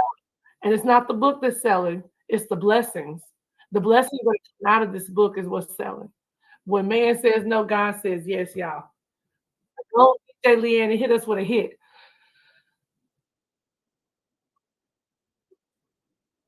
Okay.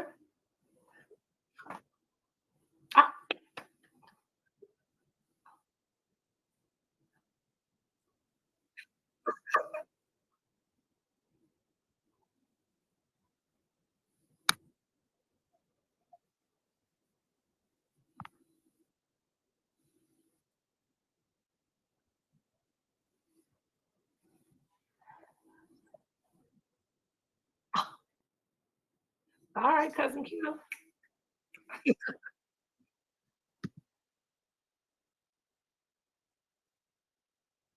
See, now we can get ratchet now a little bit. Just a little bit. Ratchet and tea.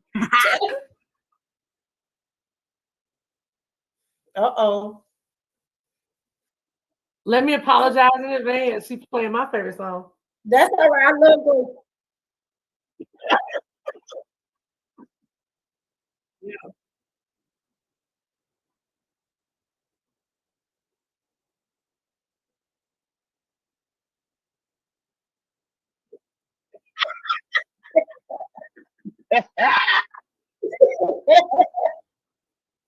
Yep.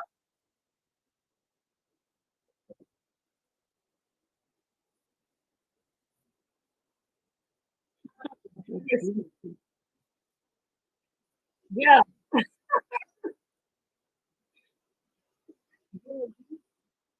Ooh. It's the face for me. It's the face for me.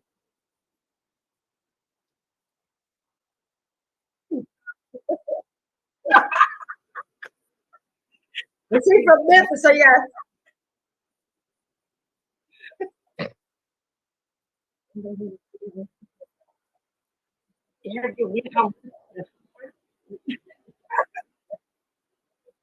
I see you, brother.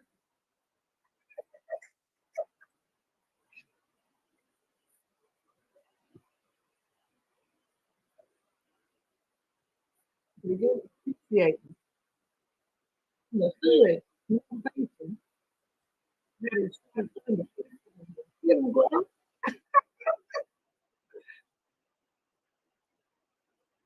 nope. You know, business. I ain't doing that.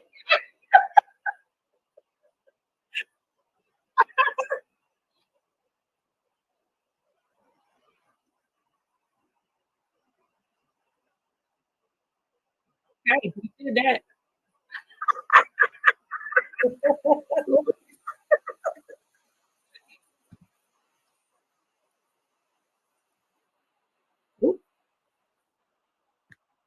Yeah, Gumbo. Gumbo. Get him, bro. Come on there. Yeah, we got that. Look at Mom. Leah and Mom came in there and said, time for Mom P to go now.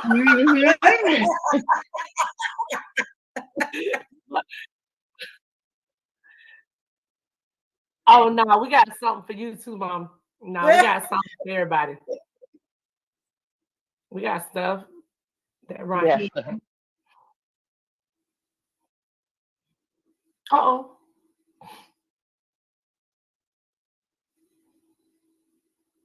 You think I've been waiting patiently?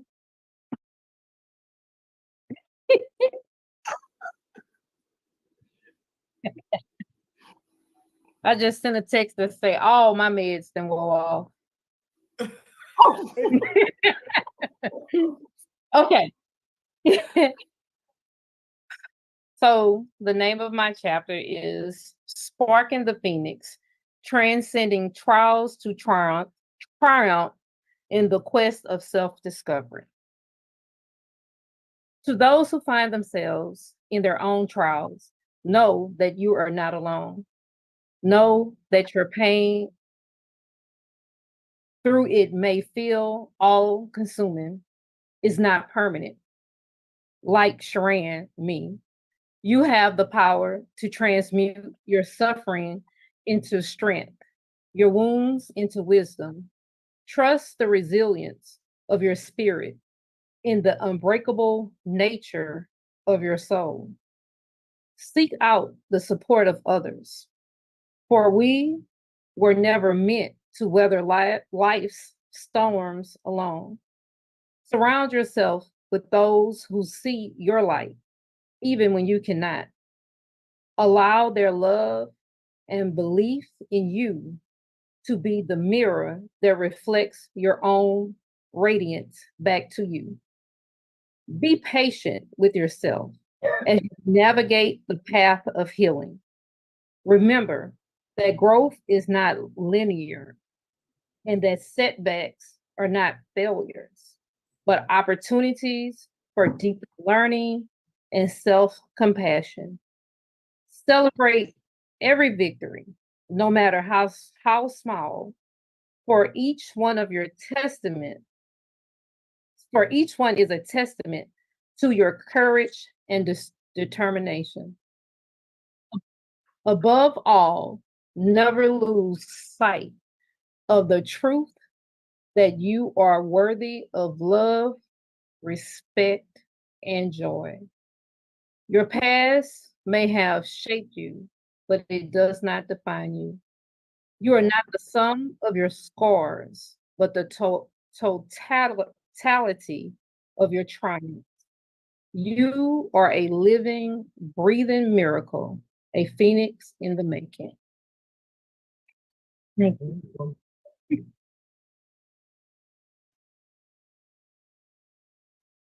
Yeah, love. And I just want to add, but because I try to add this to every space, and I meant to do this beforehand, but I was gonna get nervous and chicken out.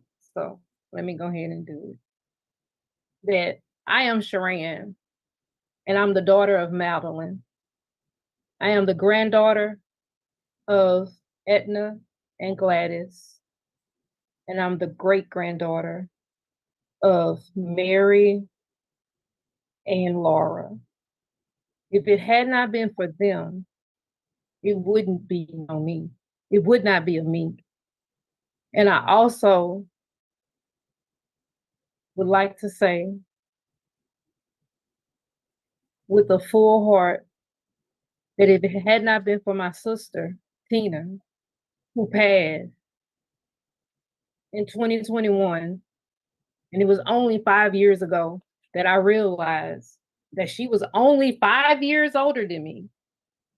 I always thought she was so much older than me because she was my second mom.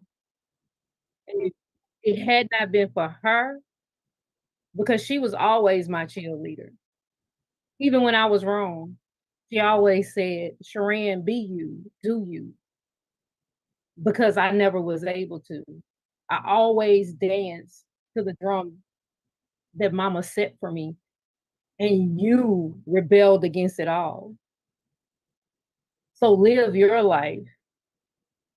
And I just think I'm grateful that I was graced with her to be my sister.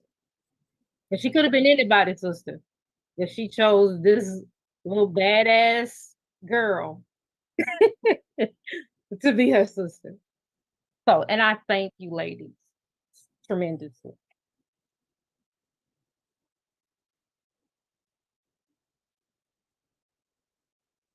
We absolutely thank you.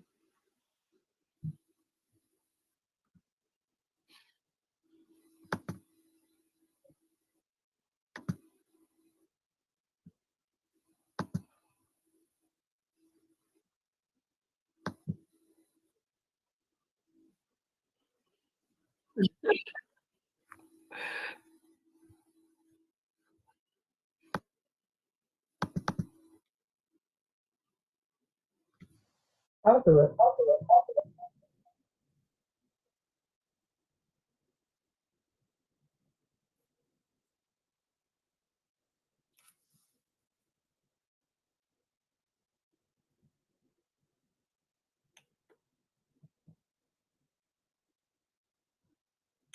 Just have it on mute.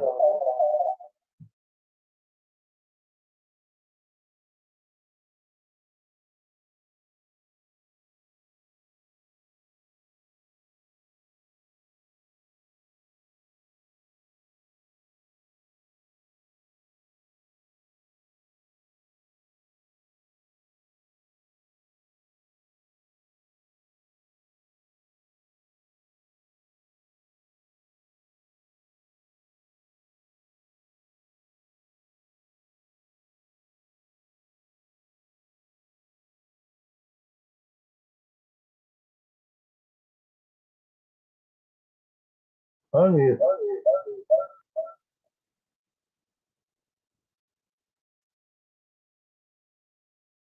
Oh, my personal phone.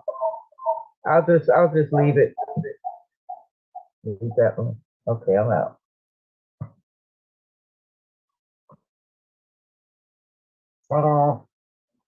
In the journey of self-discovery, I confronted the mask I had worn, the roles of mother, survivor, and mediator.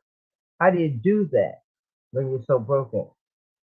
I had always been able to help others, just not seeing I needed help myself, and began to excavate the core of my authentic self. I nurtured the needs of my genuine desires and dreams, allowing them to blossom in the light of self-awareness.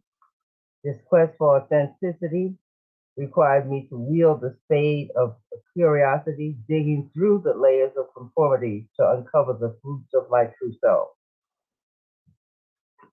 I came to understand then that in my desperation for love that led me to become a people-pleasing codependent wreck, despite recognizing red flags, I allowed others to mistreat, emotionally abuse, and disrespect me. It was a painful but necessary realization. I had to be honest with myself and accept that I had allowed all these years, what I had allowed all these years. Being 3 generations removed from slaves, my boldness, visions, and dreams were deemed unacceptable, and attempts to beat them out of me daily were instilled. The journey from victim to victor had begun, and it was both exhilarating and painful. So delving into the soul of my soul, peeling the onion, I recognized the patterns that had shaped me. For decades, I repeated the same cycles in relationships, seeking validation where it was least available. It took a profound introspection, often during the quiet moments of chemotherapy, to see that these patterns were not inevitabilities, but choices that could be changed with awareness and courage. In the mirror of reflection, I confronted the woman I had become, acknowledging every flaw and every strength.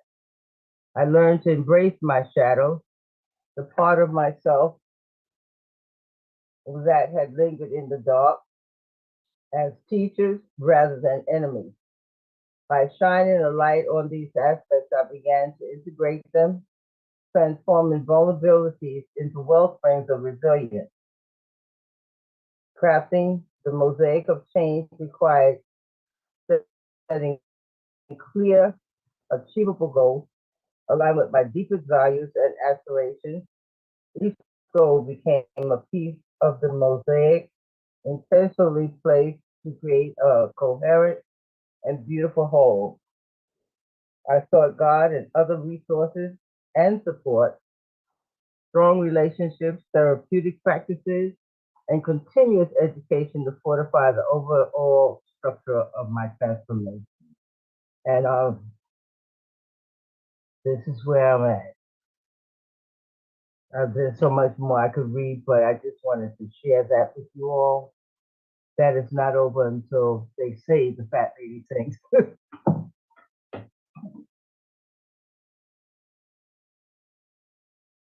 I wouldn't say it.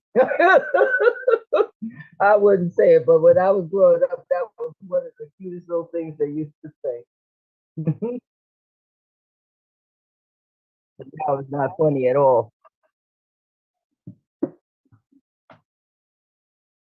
And you gotta laugh. Yes, yes, yes. I actually picked out a couple of paragraphs to not tell the story too much for y'all. So mine is the chameleon's quest, and I want to do 2 sections. So a part of me died that day and went into permanent hiding. I resolved from the depths of my shattered psyche to never again reveal my skills to my mother, to never use my left hand in her presence. For in her twisted mind, left-handedness carried the taint of evil, of something sinister and unholy. In my fragile innocence, I believed I must have invited this torment upon myself by committing the transgression of pursuing greatness, the very act of creation, the simple joy of crafting a special breakfast had rendered me a servant of the devil in her eye.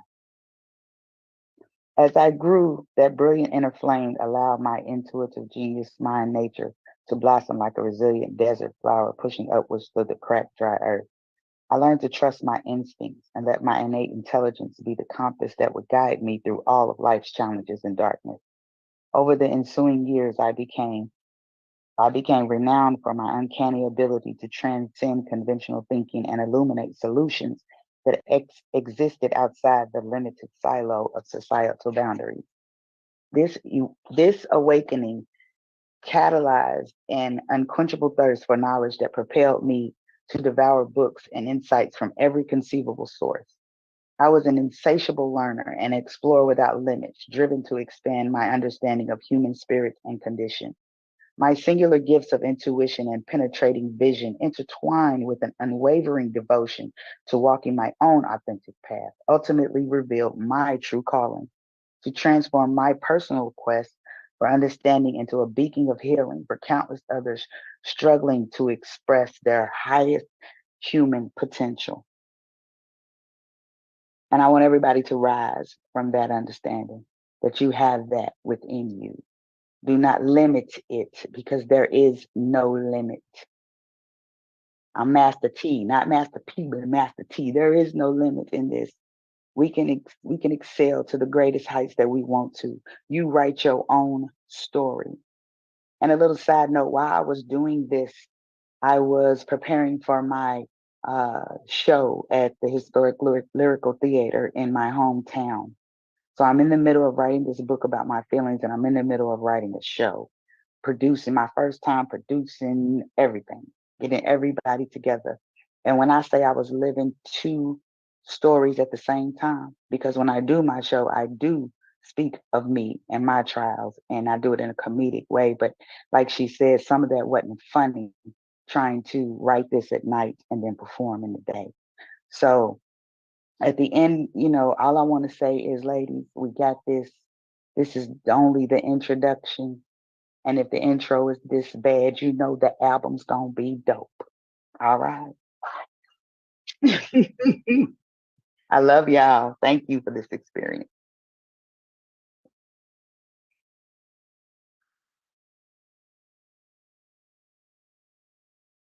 All right, I'm here. Mine is pretty good. I think it comes in handy. What I was thinking about, and I think Leanne and I know we talked about it. Like, what should I write about? Because I had so much trauma, so much that I've been through, just like everybody else. And I was like, well, I want to really write about how I cope with it and how I have forgave and in return forgotten, and which is hard. Forgiveness is hard. So I just picked the end of it, where basically I'm talking about forgiveness, and so not just forgiveness for that individual or those individuals, but yourself. So it's let me sure I got the right page. Okay.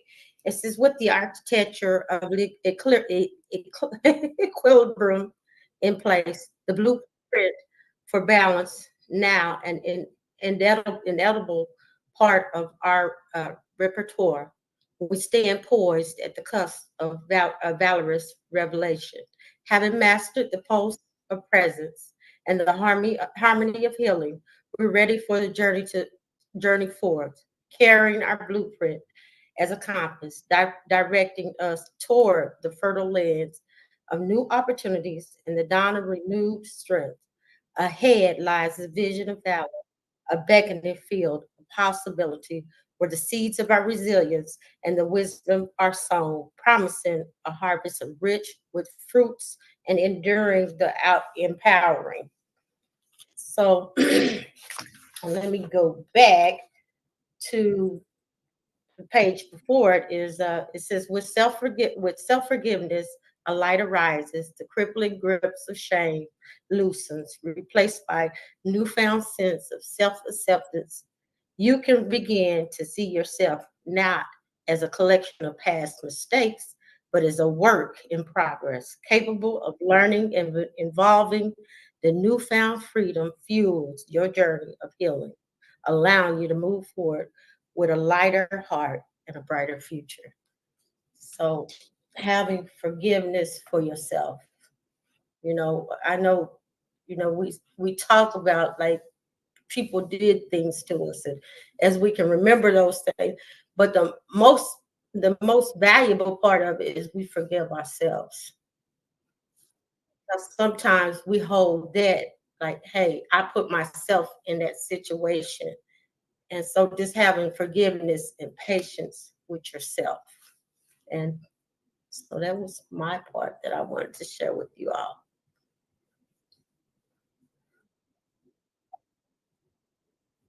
We thank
Right.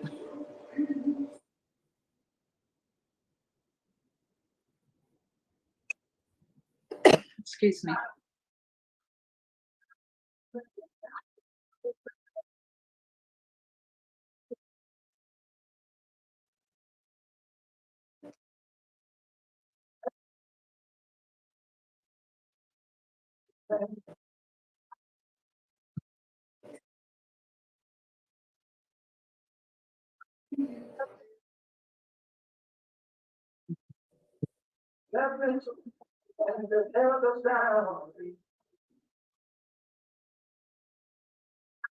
What are we winning, cousin?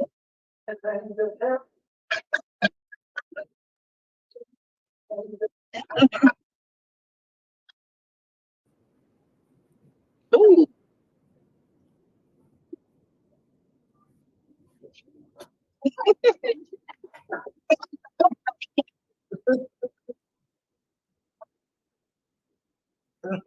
Mhm. Ooh, yes.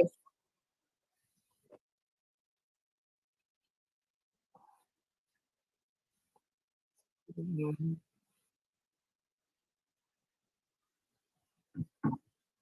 Mhm. It's the body butter for me. Yes. The It's all. oil, lean in. Yeah. That's what we do. Oh, wait a minute. Wait a minute.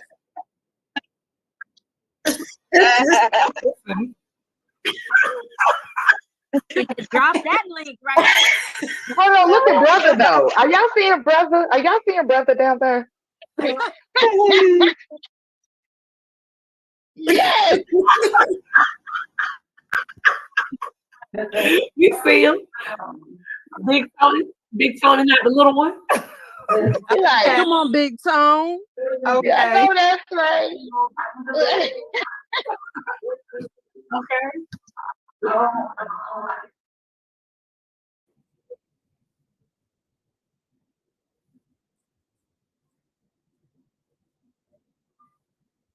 I want to win that. Make you. He said, I need that. I want to win that one that lickable. That's the one I want. How much is the raffle ticket? How much? I'm talking about. Thank you. Hey.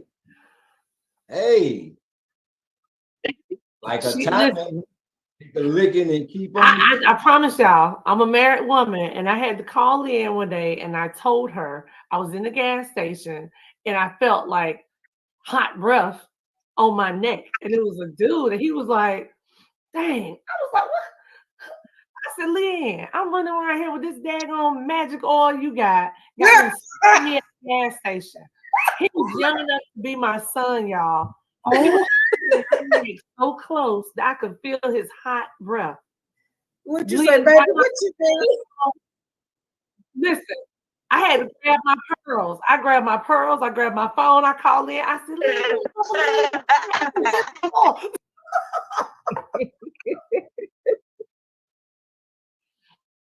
said, she was like, "Not friend. He tried to lick your neck." I said, "I almost had to punch the little young fella. What you doing?"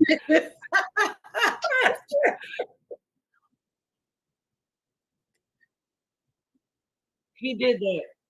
I've been using her product over a decade. God told you that.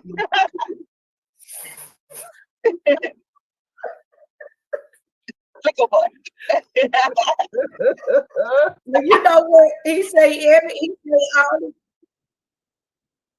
Lori said the new ad lickable. And that's what thou did. That's what thou did. Thou made thy lickable. Thank you, Louise. Right. Amen.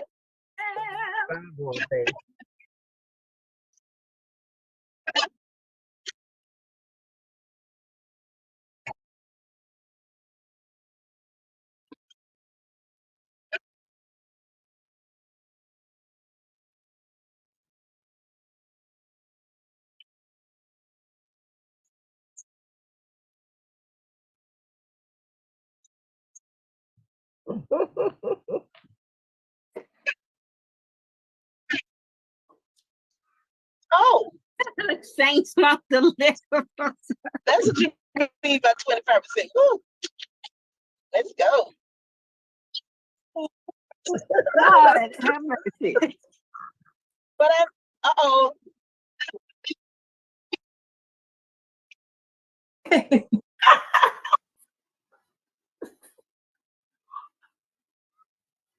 That's the truth. Whatever. Yeah. All the things. Yeah. Child, you know.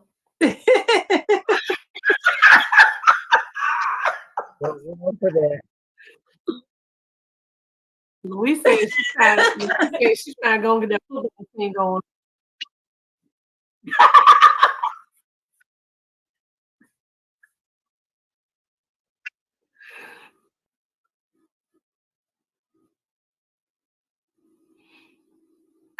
I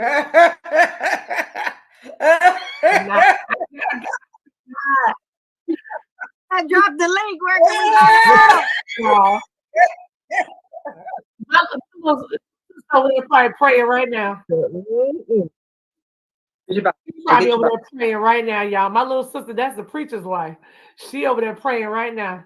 I say all the time, I say, you and my brother-in-law, boy, y'all ain't the most active Christian, spiritual, Holy Ghost filled through their bodies, baby, okay?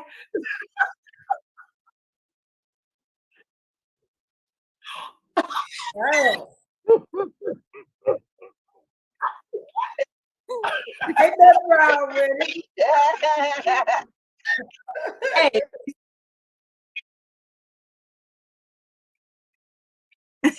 Yeah. Oh, she said hey, the and script, she said hey, she was 5. in the Going scripture once, it going says, twice. in the scripture it says, be fruitful and multiply. In order to be fruitful and multiply, I got to be a little bit of lickable up in there. Thank you. Thank you. So, if saints ain't thinkable, then where all them little saints keep coming from? You're From somewhere. So somebody doing some licking at the house. Boy, that got to sign out. Jesus.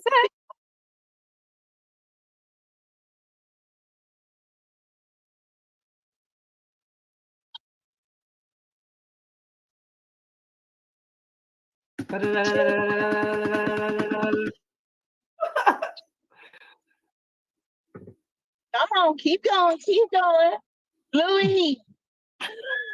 okay. Look at that. Elaine had already said, give it to her.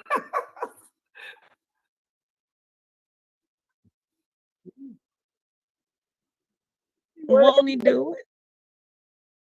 Won't he do it? Won't he do it? That's the God I serve. Congratulations, Louis. That's the God I serve. That's the uncommon favor. Congratulations. Congratulations, Louise.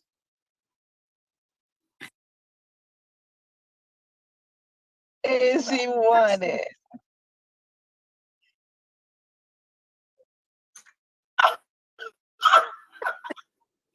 Lickable Louise.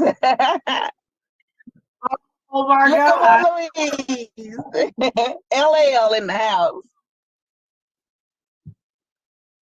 Lickable Louise. Oh my God. I cannot. I need to be Off the chain for real. It does. I love it. That might have to be a whole new oil. Yes, for sure. Yeah, we're gonna need her to be in the prayer room for us, y'all. So let's lean off of her. Let's lean. We always need a couple saints in our section now. We gotta have somebody who can get a message to the Lord. We already got Jacqueline on our side, so I believe we need Louise. She's the singer of the song, so I think we're gonna lean off of her. Go ahead and get her the oil, though. Get her the oil. Get the oil. Yeah.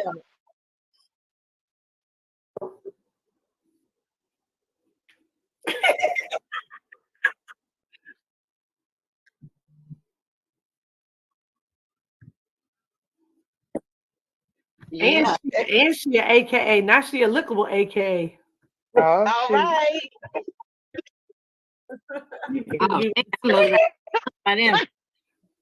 AKA, AKA.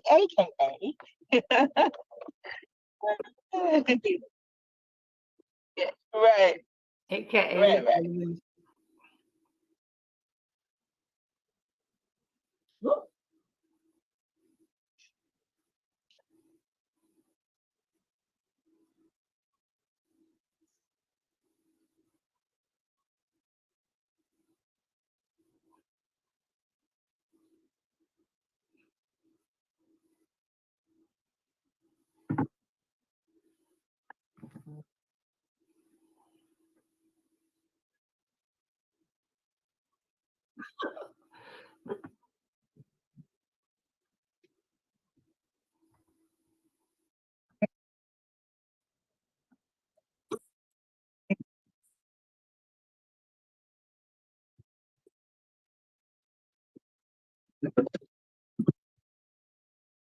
Yeah.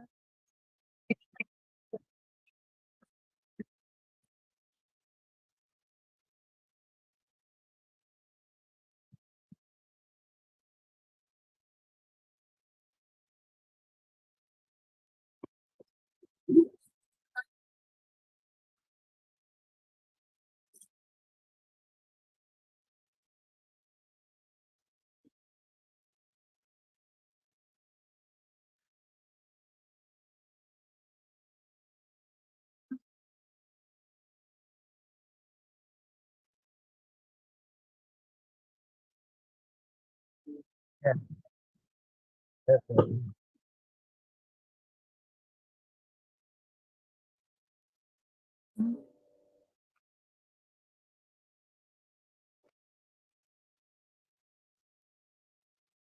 Mm-hmm.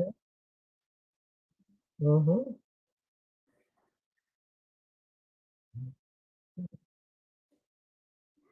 Thank you.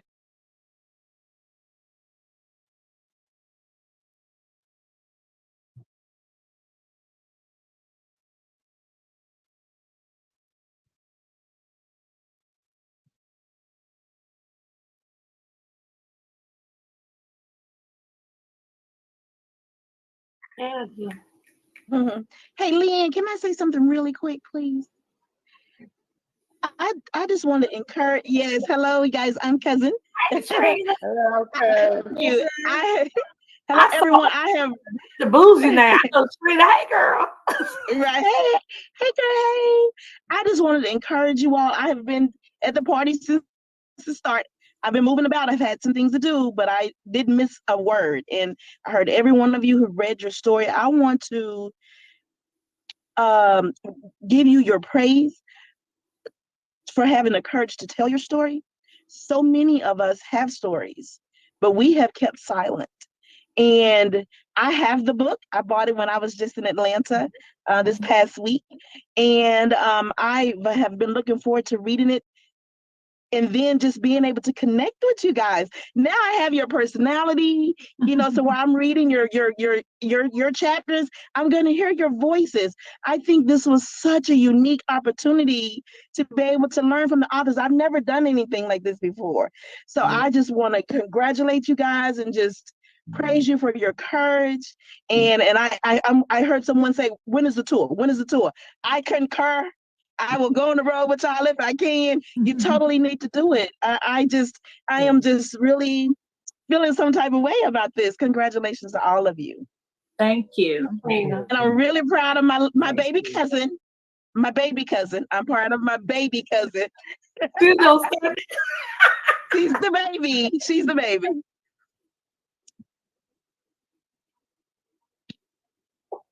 Yeah, Give you that. sound like my Big sister. energy. Hers is the same thing. She says she little sister, but she little big sister. Yeah.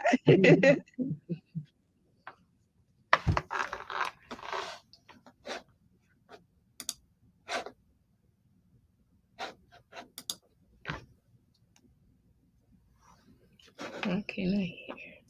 Yes.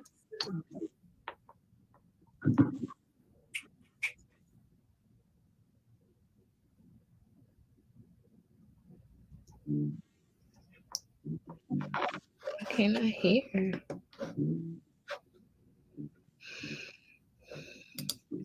Okay. Yeah, we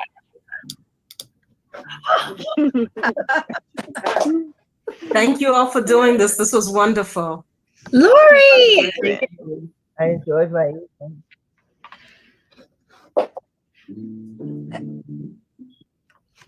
Congratulations to everybody. Thank Lori. you. Thank you, Lori. Thank you so much.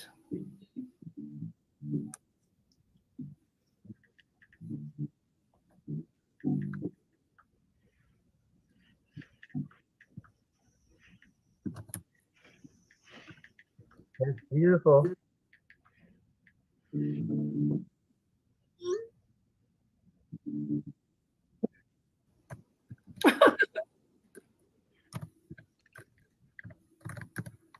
Not St. Louis. You funny.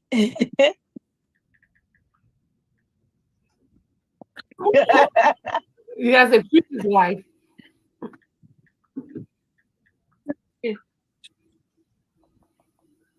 Sure.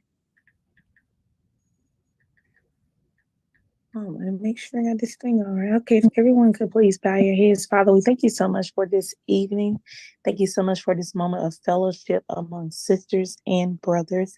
Thank you so much for giving each and every woman who is now a published author the opportunity to share their story. Thank you. We may not all know their story, but we are so glad that we can participate in the glory after what they've been through. So God, we thank you so much for the things that have happened to make this occur on this day. And we thank you so much for the things that are going to manifest from this small event on the Zoom. And we are accepting this conference. We're accepting this in-person breakthrough that other females and other even males need to be able to be a part of so that they can too speak their truth and walk into their purpose and their healing. Thank you so much, God. We ask that you would put a special hedge protection around Leanne, God. Just give her the strength and the comfort and the courage to know that she is doing what it is that you have given her to do. And so, God, thank you so much, even for this day. And I ask that you just keep each and every one on this call and their families wrapped in your arms. In your name, Father, we pray. Amen. Amen. Amen. Yes. Woo, I could feel the spirit. Amen. Thank you. You. Thank you. See you, ladies. Y'all. Aloha. Thank you. I am.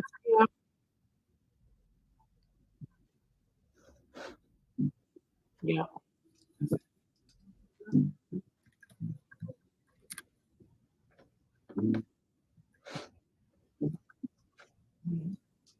Yes. Yes.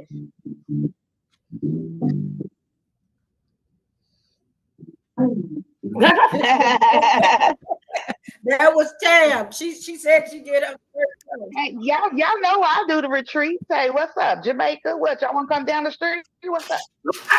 Where we going? Yes, ma'am. Well, let's do that. Let's do it. All right. Good Good night, y'all. Good night. Love you all. Good night, everybody. Good night. Peace and blessings to these queens. Thank you. Hey. Thanks, everybody. Good night. Have an amazing, amazing rest of your week. And enjoy everything you do. Yes, this was great.